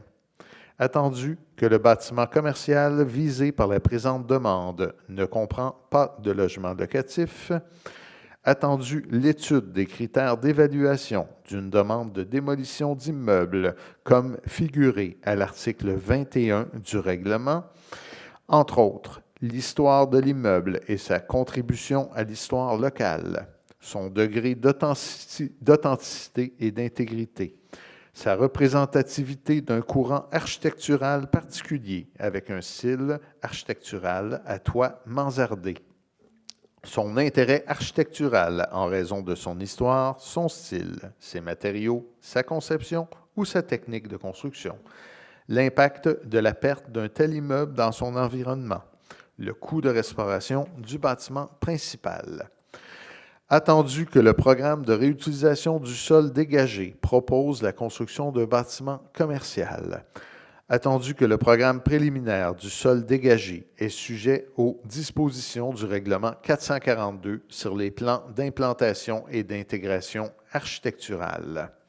Attendu que le comité de démolition peut assujettir une décision favorable à une ou des conditions qu'il juge appropriées, telles que figurées à l'article 23 du règlement 624, attendu que le comité de démolition, par sa résolution CDD 22-14-12-2023, a refusé la demande de démolition, attendu que le demandeur a fait appel de cette décision dans les délais légaux, attendu les représentations du demandeur, Attendu les discussions entre les membres du conseil municipal, en conséquence, il serait proposé, appuyé et résolu de maintenir la résolution CDD 22-14-12-2023 à l'effet de ne pas autoriser la démolition du bâtiment principal situé au 333 Notre-Dame pour le motif suivant. L'architecture du bâtiment d'inspiration Second Empire est unique sur la rue Notre-Dame, ayant un intérêt patrimonial et que sa conservation est nécessaire. Donc, M. Champoux, malheureusement, le conseil a délibéré. Ça a été de très longues discussions. Là, je ne vous ferai pas de cachette. On a passé plusieurs heures à échanger très longuement et très rigoureusement sur votre projet. Ceci dit, puis on a vraiment évalué là, de toutes les façons possibles. Ceci dit, tout de suite après le vote, là, je vous invite à rencontrer Martin Belzile, là, que vous connaissez fort probablement, notre directeur de l'urbanisme. On va essayer de voir les possibilités. Pour le moment, c'est sûr qu'avec notre révision du plan d'urbanisme, vous comprendrez que le conseil est très frileux d'aller de l'avant sur quelconque projet le long de Notre-Dame en attendant d'avoir fini là, tout ce qui est notre consultation citoyenne, mais je suis sûr qu'on est capable de trouver. Donc, vouliez-vous vous exprimer avant? Je respecte la décision. Vous avez demandé de venir voir sur place, puis de nous rencontrer, puis ça n'a pas été fait. C'est surtout ça ma déception par rapport à votre décision. C'est que j'ai eu 5 minutes, mais on parlait d'environnement, là. Je vais en rénover, là. La moitié de la bâtisse, 80% va être aux poubelles. C'est fini la bâtisse. C'est vraiment dommage. Je ne me battrai pas contre une ville, je n'ai pas d'énergie là-dessus, mais vous décidez dans votre caucus, puis personne n'est venu me voir. C'est bien dans le temps m'expliquer ça d'un conseil humain, puis accéder les gens d'affaires, puis je connais les gens de votre conseil, je comprends pas. Tu n'étais pas protégé de la bâtisse.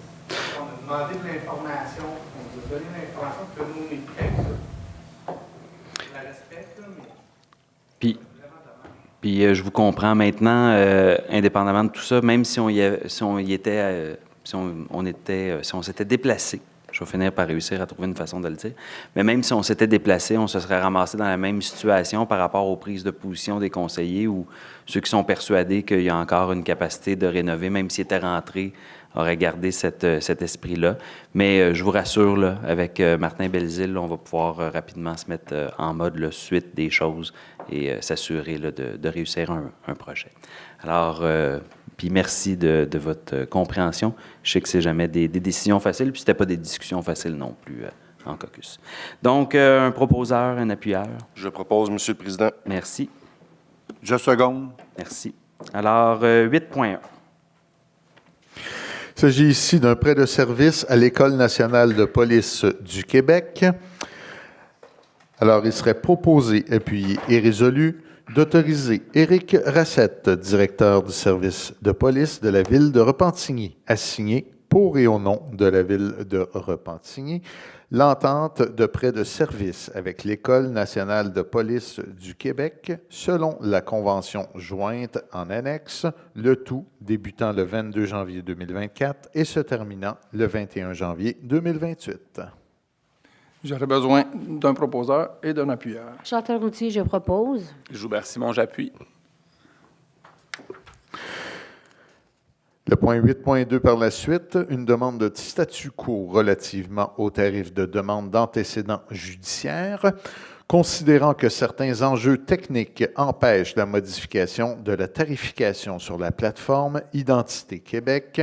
En conséquence, il serait proposé, appuyé et résolu de décréter le statu quo du tarif de 54 $ pour les demandes d'empreintes digitales dans le cadre des demandes d'antécédents judiciaires, et ce, peu importe le mode de demande, selon le règlement précédent 78-27, et que le tarif de 56 $ décrété à l'article 2B du règlement 78-28 soit effectif lorsque le nouveau portail sera accessible au cours de l'année 2024.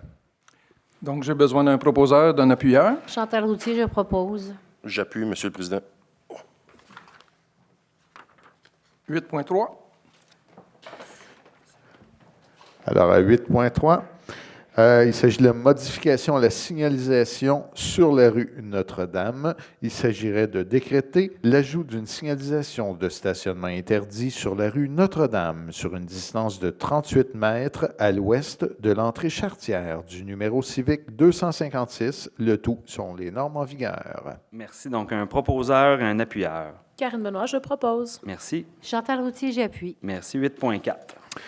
Toujours une modification à la signalisation, ici sur le boulevard Claude-David. Il serait résolu de décréter les modifications suivantes à la signalisation, soit le retrait définitif des 3 panneaux d'arrêt obligatoires vis-à-vis le 106 boulevard Claude-David, l'ajout d'une zone d'arrêt interdit, sauf autobus, sur le boulevard Claude-David, entre la rue Notre-Dame et la fin nord ou la limite nord du terrain au 141 rue Notre-Dame.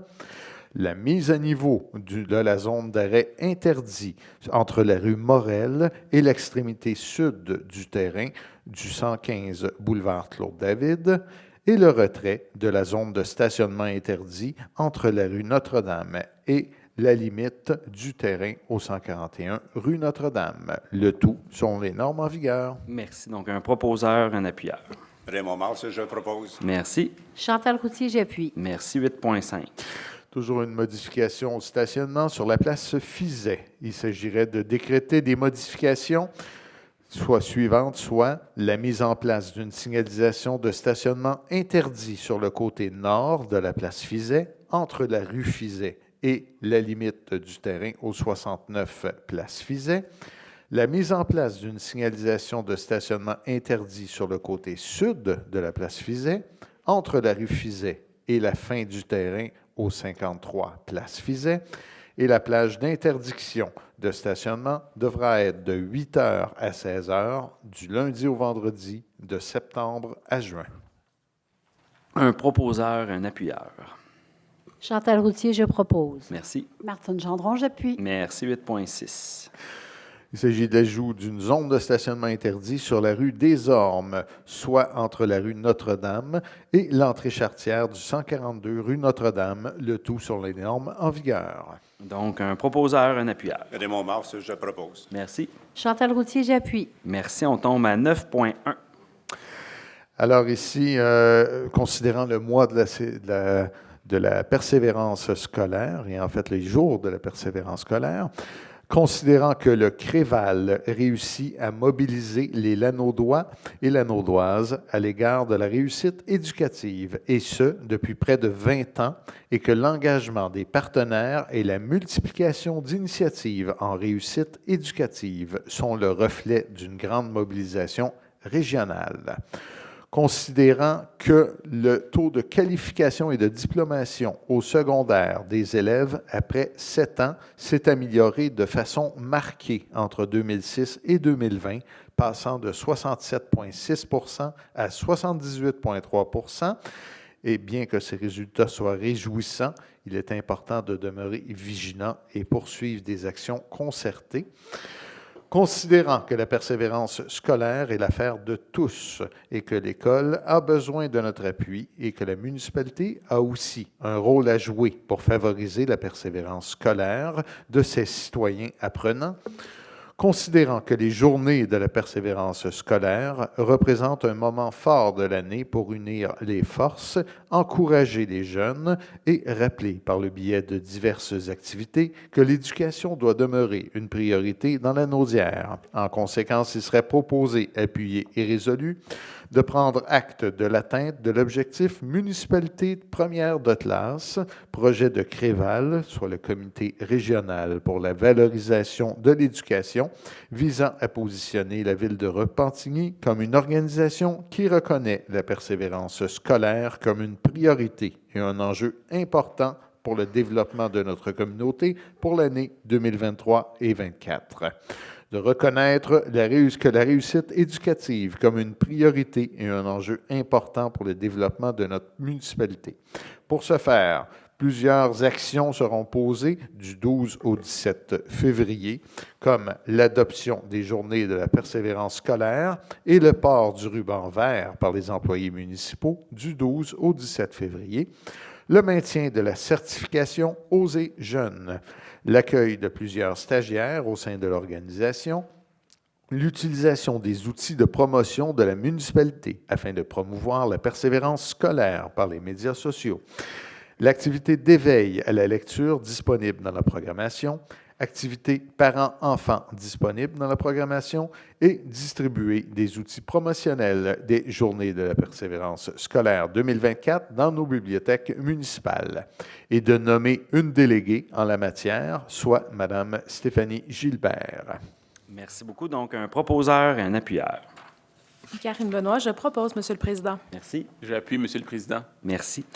Avant de tomber dans les prochains points, c'est effectivement une transformation organisationnelle assez majeure qu'on est à faire à Repentigny. Donc, dorénavant, on va avoir une seule et unique direction pour ce qui est de culture et sport, loisirs, vie communautaire.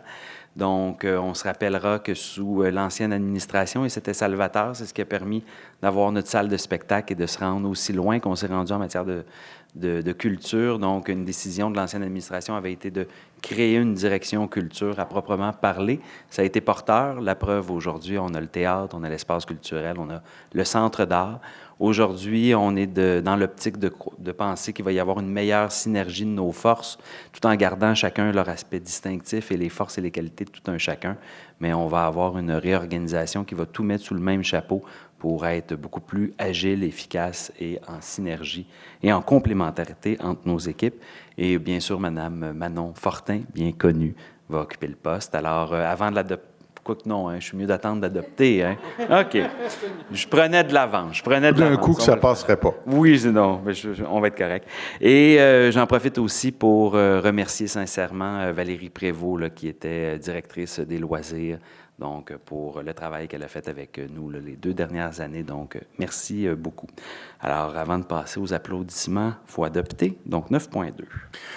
Alors, considérant les enjeux stratégiques liés à la ville et le souci de répondre aux besoins des citoyens, considérant la volonté de la ville de faire une utilisation efficiente des ressources de la ville, considérant le lancement du nouveau plan stratégique de la ville de Repentigny, considérant la démarche d'évaluation des structures de l'organisation et plus spécifiquement celle du service des arts, de la culture et des lettres, ainsi que du service des loisirs, des sports et de la vie communautaire. Considérant la recommandation de créer le service de la vie citoyenne qui unira les forces des équipes loisirs, sport et vie communautaire et arts, culture et lettres. Considérant les recommandations de la direction générale concernant cette réorganisation administrative, en conséquence, il serait proposé, appuyé et résolu d'approuver la fusion des organigrammes du service des arts, de la culture et des lettres, ainsi que du service des loisirs, des sports et de la vie communautaire, d'approuver la création du nouveau service de la vie citoyenne suite à la fusion citée ci-dessus, d'autoriser la création d'un poste de directeur ou directrice du service de la vie citoyenne, classe 12, et d'approuver le profil d'emploi de ce poste et d'approuver l'organigramme suite à la fusion et la création du nouveau service. Donc, un proposeur et un appuyeur. Oui, Martine Roux, je vais faire la proposition. Merci. Martine Gendron, j'appuie. Merci. On passe à 9.3. Alors ici, il s'agit de l'abolition du poste de directrice du service des arts, de la culture et des lettres. Pour les mêmes considérants que cités pour la création du service, on y ajoute, considérant la décision du Conseil de procéder à une réorganisation administrative et fusionner le service des loisirs, des sports et de la vie communautaire, ainsi que le service des arts, de la culture et des lettres. Considérant que cette fusion entraîne notamment l'abolition du poste de directrice du service des arts, de la culture et des lettres, considérant les recommandations de la direction générale concernant cette réorganisation administrative, en conséquence, il serait proposé, appuyé et résolu d'abolir le poste de directrice du service des arts, culture et des lettres détenu par l'employé 70 21 39 48, de nommer Mme Manon Fortin au poste contractuel de directrice du service de la vie citoyenne, classe 12, échelon 8, à compter du 13 février 2024. et d'approuver l'addenda au contrat de travail entre Mme Manon Fortin et la Ville de Repentigny et d'autoriser M. le maire ou le maire suppléant, ainsi que le greffier ou son assistant, à le signer pour et au nom de la Ville, ce dernier. Donc, l'addenda tel que joint au présent. Alors, un proposeur, un appuyeur. J'ai le plaisir de le proposer, M. le Président. Merci. Et moi, le plaisir d'appuyer. Bien, félicitations beaucoup, Manon, pour ta nomination.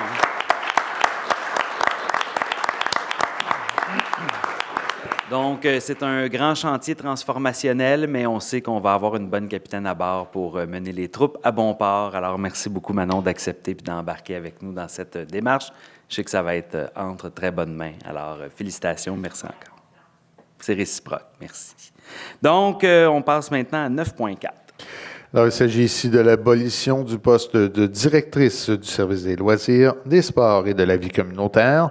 Pour les mêmes considérants cités précédemment pour la création du service, on y ajoute, considérant que cette fusion entraîne notamment l'abolition du poste de directrice du service des loisirs, des sports et de la vie communautaire. En conséquence, il serait proposé, appuyé et résolu d'abolir le poste de directrice du service des loisirs, des sports et de la vie communautaire détenu par l'employé 7011-6206, de résilier le contrat de travail de l'employé 7011-6206 conformément aux dispositions de son contrat de travail et d'autoriser le directeur général à donner un avis écrit en ce sens à l'employé, à poser tout geste nécessaire afin de donner suite à cette résolution et à signer pour et au nom de la Ville l'acte de quittance et de transaction substantiellement conforme au projet joint au présent. Merci beaucoup. Donc, un proposeur et un appuyeur. J'en fais la proposition, M. le Président. Merci. J'appuie mon collègue, M. le Président. Merci. On tombe à 10.1.1. Alors, il s'agit d'un avis de motion pour le règlement 423-2.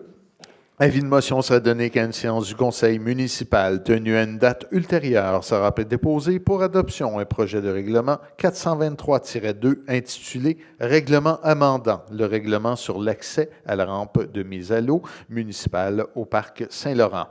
Le conseiller donnant l'avis de motion dépose un projet de ce règlement qui a pour objet d'exempter les résidents de Repentigny de devoir se munir d'un permis d'utilisation de la rampe de mise à l'eau et assouplir certaines exigences documentaires pour l'obtention d'un permis d'utilisation de la rampe de mise à l'eau, la portée et l'ensemble du territoire. Donc, ça va être gratuit. Alors, un proposeur... J'en donne l'avis avec plaisir. J'avais aucun doute que vous en donneriez l'avis. Alors, vous ne l'avez pas fait par intérêt personnel, là, bien sûr. 10.1.2. Alors, il s'agit ici d'un avis de motion pour le règlement 437-4. Avis de motion sera donné qu'à une séance du Conseil municipal tenue à une date ultérieure sera déposé pour adoption le projet de règlement 437-4 intitulé « Règlement amendant le plan d'urbanisme 437 » afin d'identifier toute partie du territoire municipal sujet aux îlots de chaleur urbains et d'écrire toute mesure permettant d'atténuer ce phénomène. L'objet, le titre parle par lui-même, la portée, l'ensemble du territoire. Merci. Un conseiller pour en donner l'avis. Jennifer Robillard, j'en donne l'avis. Et on Merci. plante des arbres, s'il vous plaît. Effectivement, et on va les arroser. 10.1.3. Il s'agit d'un avis de motion pour le règlement 649. Avis de motion sera donné qu'à une séance du Conseil municipal tenue à une date ultérieure sera déposé pour adoption le projet de règlement 649 intitulé « Règlement décrétant des dépenses en immobilisation pour l'acquisition d'immeubles, la démolition de bâtiments qui y sont situés, la préparation au développement de ces terrains ou le versement d'aide à la relocalisation sur le territoire, ainsi qu'un emprunt de 10 millions de dollars à ces fins. » Le conseiller donnant l'avis de motion dépose une copie du projet de règlement. L'objet, on l'a mentionné à travers le titre, la portée, tout le territoire, le coût, 10 millions de dollars, financé par emprunt, par émission d'obligations de la somme de 10 millions sur 20 ans.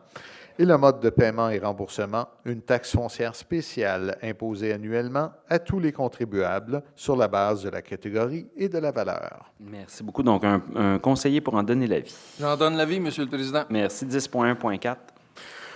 Autre avis de motion, ici pour le règlement 650. Alors, avis de motion sera donné qu'à une séance du conseil municipal tenue à une date ultérieure sera déposé pour adoption le projet de règlement 650 intitulé « Règlement décrétant la réalisation de travaux de réfection des chaussées du boulevard Basile-Routier de Valmont à Lisbonne et de la rue Laverdière de Saint-Paul-la-Bertrand, ainsi qu'un emprunt total de 2 460 000 $.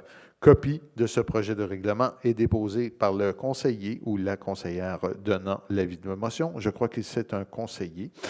Alors, objet, on l'a mentionné au titre, c'est tout le territoire pour la portée. Le coût, 2 460 000 $, emprunté par émission d'obligations du montant total, remboursable sur 20 ans. Et le mode de paiement et remboursement, une taxe spéciale imposée à tous les contribuables sur la base de la catégorie et la valeur.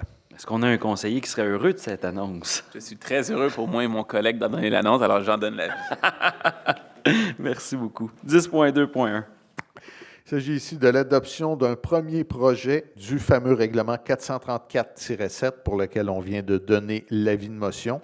Alors, il serait proposé, appuyé et résolu d'adopter le premier projet de règlement numéro 437-4 intitulé « Règlement amendant le plan d'urbanisme 437 afin d'identifier toute partie du territoire municipal sujet aux îlots de chaleur urbains et d'écrire toute mesure permettant d'atténuer ce phénomène. » Merci. Donc, un proposeur, un appuyeur. Les îlots de chaleur urbains, là, c'est pas de ma faute, mais je vais proposer quand même.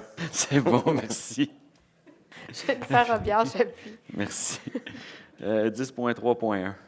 Oui, on passe à l'adoption aussi d'un second projet de règlement 438-48, tel que mentionné le mois dernier. Le second projet de règlement ici a pour objet d'assurer une gestion plus efficace du stationnement des véhicules récréatifs et des véhicules lourds pour les usages résidentiels, d'autoriser les logements d'appoint et secondaires dans les habitations unifamiliales jumelées, d'ajouter une norme de tolérance permettant de reconnaître la conformité d'une construction jugée dérogatoire au niveau des marges prescrites en raison d'un débordement de quelques centimètres, permettant ainsi de soustraire ces cas au processus de dérogation mineure, et clarification de certaines normes en lien avec les logements secondaires ou les bâtiments accessoires, la portée et l'ensemble du territoire, et attendu l'Assemblée publique de consultation tenue le 5 février dernier et dont le procès-verbal a été déposé en début d'Assemblée, il serait proposé, appuyé et résolu d'adopter le second projet de règlement numéro 438-48 intitulé « Règlement amendant le règlement de zonage 438 en lien avec la gestion des véhicules récréatifs et lourds, les logements d'appoint et secondaires et l'insertion d'une norme de tolérance applicable aux marges. » Donc, un proposeur et un appuyeur. Je propose, Monsieur le Président. Merci. Jennifer Robillard, j'appuie. Merci. 10.4.1. Alors, ici, une adoption finale pour le règlement 441-10, tel que mentionné lors de son avis de motion et de l'adoption du premier projet le mois dernier.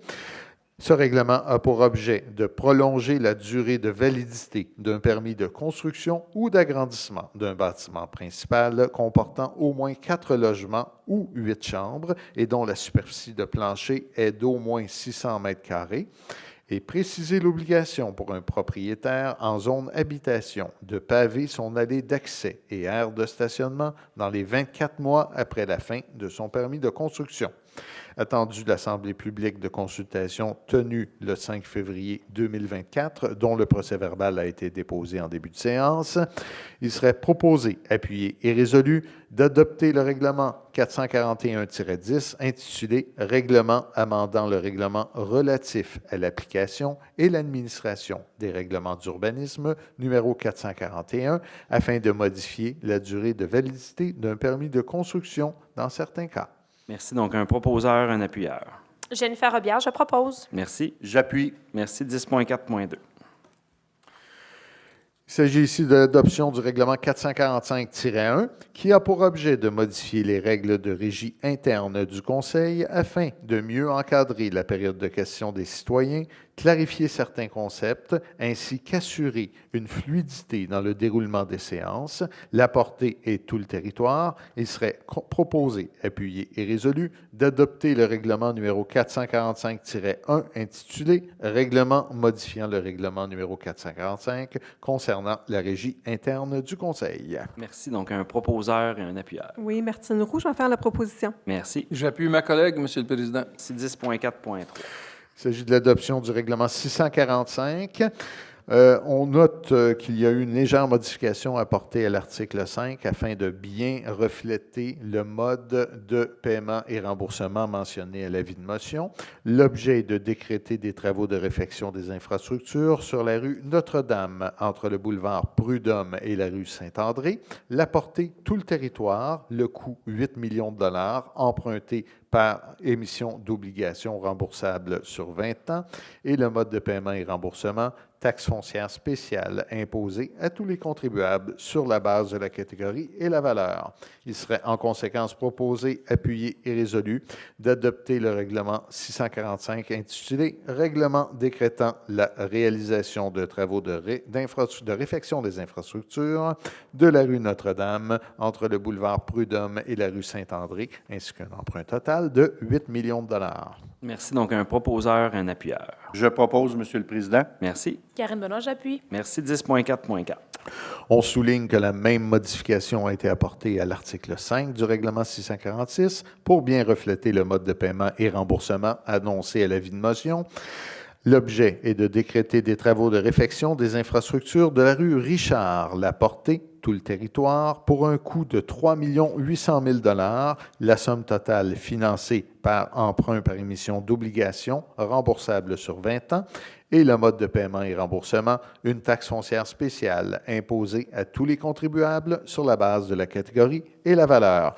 Il serait en conséquence proposé, appuyé et résolu d'adopter le règlement 646 intitulé « Règlement décrétant la réalisation de travaux de réfection des infrastructures de la rue Richard, ainsi qu'un emprunt total de 3 800 000 $. Merci. Donc, un proposeur et un appuyeur. Je propose, Monsieur le Président. Merci. J'appuie mon collègue, Monsieur le Président. Merci. Et on tombe à 10.4.5. On va encore faire le perroquet. Même modification apportée à l'article 5 pour refléter le mode de paiement et remboursement annoncé à l'avis de motion. L'objet, décréter des travaux de réfection des infrastructures de la rue Payette entre les rues des Artisans et Diane, la portée tout le territoire, le coût 3 650 000 $, montant total emprunté par émission d'obligations, remboursable sur 20 ans, le mode de paiement et remboursement, taxe foncière spéciale imposée à tous les contribuables sur la base de la catégorie et la valeur. En conséquence, il serait proposé, appuyé et résolu d'adopter le règlement 647 intitulé « Règlement décrétant la réalisation de travaux de réfection des infrastructures de la rue Payette entre les rues des Artisans et Diane, ainsi qu'un emprunt total de 3 650 000 $. Donc, un proposeur et un appuyeur. Monsieur le Président, une bonne nouvelle pour le district 10, les citoyens et les citoyennes, je propose. Merci. Chantal Routier, j'appuie. Merci beaucoup. On tombe à 10.5.1. Il s'agit ici d'une modification par résolution du règlement 630, augmentation de la dépense sans augmenter l'emprunt. Alors, considérant les dispositions de l'article 564 de la Loi sur les cités et villes, il serait proposé, appuyé et résolu de modifier le règlement 530 de la façon suivante, soit il est amendé en remplaçant le montant de 3 745 000 $ mentionné au titre du règlement, ainsi qu'à son article 1, par le montant de 4 175 000 $, et l'article 2 du règlement 530 est amendé par l'ajout d'un second alinéa libellé comme suit. Le Conseil est de plus autorisé à affecter au présent règlement la somme de 430 000 $ provenant de l'excédent de fonctionnement non affecté. Merci beaucoup. Donc, un proposeur et un appuyeur. Jennifer Robillard, je propose. Merci. J'appuie ma collègue, Monsieur le Président. Merci beaucoup. Puis, c'est rare qu'on voit ça, mais je félicite l'administration de trouver des nouvelles façons sans emprunter d'investir. C'est ça, bien gérer ses finances. 10.5.2. Ici, il s'agit d'une modification au règlement d'emprunt 615, même principe, augmentation de la dépense sans augmenter l'emprunt, considérant les dispositions toujours de l'article 564 de la Loi sur les cités et villes. Il est en conséquence proposé, appuyé et résolu de modifier le règlement 615 de la façon suivante, soit en amendant le montant de 2 800 000 $ mentionné au titre du règlement, ainsi qu'à ses articles 1 et 2, par le montant de 3 10 000 $. De plus, l'annexe mentionnée à l'article 1 est remplacée par un nouvel annexe joint à la présente résolution. L'article 3 du règlement 615 est amendé par l'ajout du second alinéa libellé comme suit, soit le Conseil est de plus autorisé à affecter au présent règlement la somme de 210 000 $ provenant du Fonds général de l'exercice financier 2023. Merci beaucoup. Donc, un proposeur, un appuyeur. Martine Roux, je propose. Merci. Jennifer Robillard, j'appuie. Merci beaucoup. Avant d'aller à la levée de la séance, intervention des membres du Conseil. Est-ce que des membres du Conseil veulent intervenir? Mais oui, Mme hier, Gendron. en tant que mairesse suppléante, j'ai eu la chance d'aller au gala de la journée de la persévérance scolaire. On en a parlé au point 9 et je voulais en reparler parce que des fois, c'est des événements comme ça qui passent dans l'agenda puis on ne se sent pas nécessairement concerné, mais cette semaine, c'est la 20e édition de cette semaine de la persévérance scolaire. Puis, c'est encourager nos jeunes. Le CREVAL fait un excellent travail, mais en fait, c'est à chacun et à chacune d'entre nous, que ce soit des coachs en sport, que ce soit des professeurs, que ce soit des parents, que ce soit des amis qui écoutent leur autre ami se plaindre de dire qu'il y a de la difficulté ou qui cherchent des solutions. Fait qu'on ne se rend pas toujours compte de l'impact qu'on peut avoir, mais c'est à chacun et à chacune d'entre nous d'encourager nos jeunes, que ça parte de la petite école jusqu'à l'université. Le décrochage existe partout et on a besoin de gens éduqués, on a besoin de gens qui réfléchissent à plein d'impacts au niveau de la santé, au niveau municipal, au niveau de nos parcs et espaces verts. Alors, quel que soit, aujourd'hui, on a reçu l'École Soleil de l'Aube qui est venue au conseil de ville, qui s'assoyait à nos places, qui posait des questions, tout ça. C'était très intéressant et on ne se rend pas compte, comme je le disais, mais s'il vous plaît, cette semaine, faites un petit geste pour encourager vos voisins, vos petits-enfants, vos propres enfants. Merci beaucoup. Merci beaucoup. C'est très bien dit, Mme Gendron. Est-ce qu'il y avait d'autres interventions des membres du Conseil? Oui, M. Mars, allez-y. Monsieur le greffier et M. Pratt lui-même, tantôt, ont fait un bon résumé du recoupement québécois des maladies orphelines, mais j'avais un petit mot et j'aimerais pouvoir vous en faire lecture. Je tiens à souligner que le 1er février dernier avait lieu le lancement du 14e mois de sensibilisation aux maladies rares et orphelines, communément appelé le mois Zébrier, chapeauté par le regroupement québécois des maladies orphelines. Nous sommes conscients que notre population peut être touchée de près ou de loin par ces maladies qui ont un impact majeur sur la qualité des personnes et qui en souffrent et leur entourage. Le mois Zébrier, c'est notre opportunité de s'éduquer collectivement, de se mobiliser comme communauté autour de ces maladies souvent méconnues. J'aimerais souligner, comme vous avez vu voir tantôt, la présence du directeur général, M. Pratt, Regroupement québécois des maladies orphelines, qui, année après année, mettent de l'avant les enjeux qui vivent les personnes atteintes de la maladie rare ainsi que leurs familles, partagent l'information afin que toutes les personnes atteintes de maladies rares connaissent l'existence et les missions de l'organisme, informent et soutiennent toutes ces personnes. Au nom de toute la collectivité des Pantinoises, merci. Cette année, le thème de la campagne est « Affiche ton zèbre » et le 29 février se tiendra la Journée internationale des maladies rares qui sera célébrée à travers le monde entier. La campagne vise à mettre de l'avant les enjeux que vivent les personnes atteintes de maladies rares ainsi que leurs familles, sensibiliser le public et encourager le soutien et l'acceptation des personnes qui en sont atteintes. Vous pouvez consulter le site web et la page Facebook du RQMO où vous trouverez plus d'informations sur la programmation complète du mois de sensibilisation aux maladies orphelines et de la campagne « Affiche ton zèbre ». Merci. Bien, merci beaucoup, M. Mars, très apprécié. Est-ce qu'il y avait d'autres interventions au Conseil? Oui, Mme Comme d'habitude, je vais dire un petit mot. Je voulais simplement, premièrement, vous dire un immense merci d'être ici ce soir. J'étais arrivée très tôt, puis j'avais quasiment personne. J'étais comme, ben voyons, qu'est-ce qui se passe?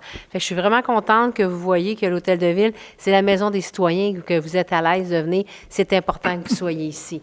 Et j'aimerais, ben, par le fait même, vous dire une joyeuse Saint-Valentin. La Saint-Valentin, on dit que c'est la fête des amoureux. Moi, je dis c'est la fête de l'amour. L'amour avec un grand A. Fait que l'amour, ça peut être de plusieurs façons. Fait que laissez-vous aller, puis tu sais, l'amour, là, c'est tellement important, surtout dans qu'est-ce qu'on vit. Tantôt, j'entendais M. Blot qui parlait qu'avec l'itinérance ou quoi que ce soit, de rendre service à quelqu'un, ça nous donne de l'amour de rendre service à quelqu'un. Fait pourquoi pas le faire? Vous pensez, je vais rendre service à quelqu'un, mais dans le fond, ça va vous faire plaisir à vous. Fait que pensez à ça. Tu sais, Jeannette Bertrand qui disait ça, l'amour avec un grand A, bien, laissez-vous donc aller. Puis l'amour avec un grand A, amour, c'est A, amitié, c'est A aussi. Fait que laissez-vous aller, puis passez une super belle Saint-Valentin. Merci, mais on rappelle tout de même de se protéger si vous vous laissez aller. Alors, sur ce...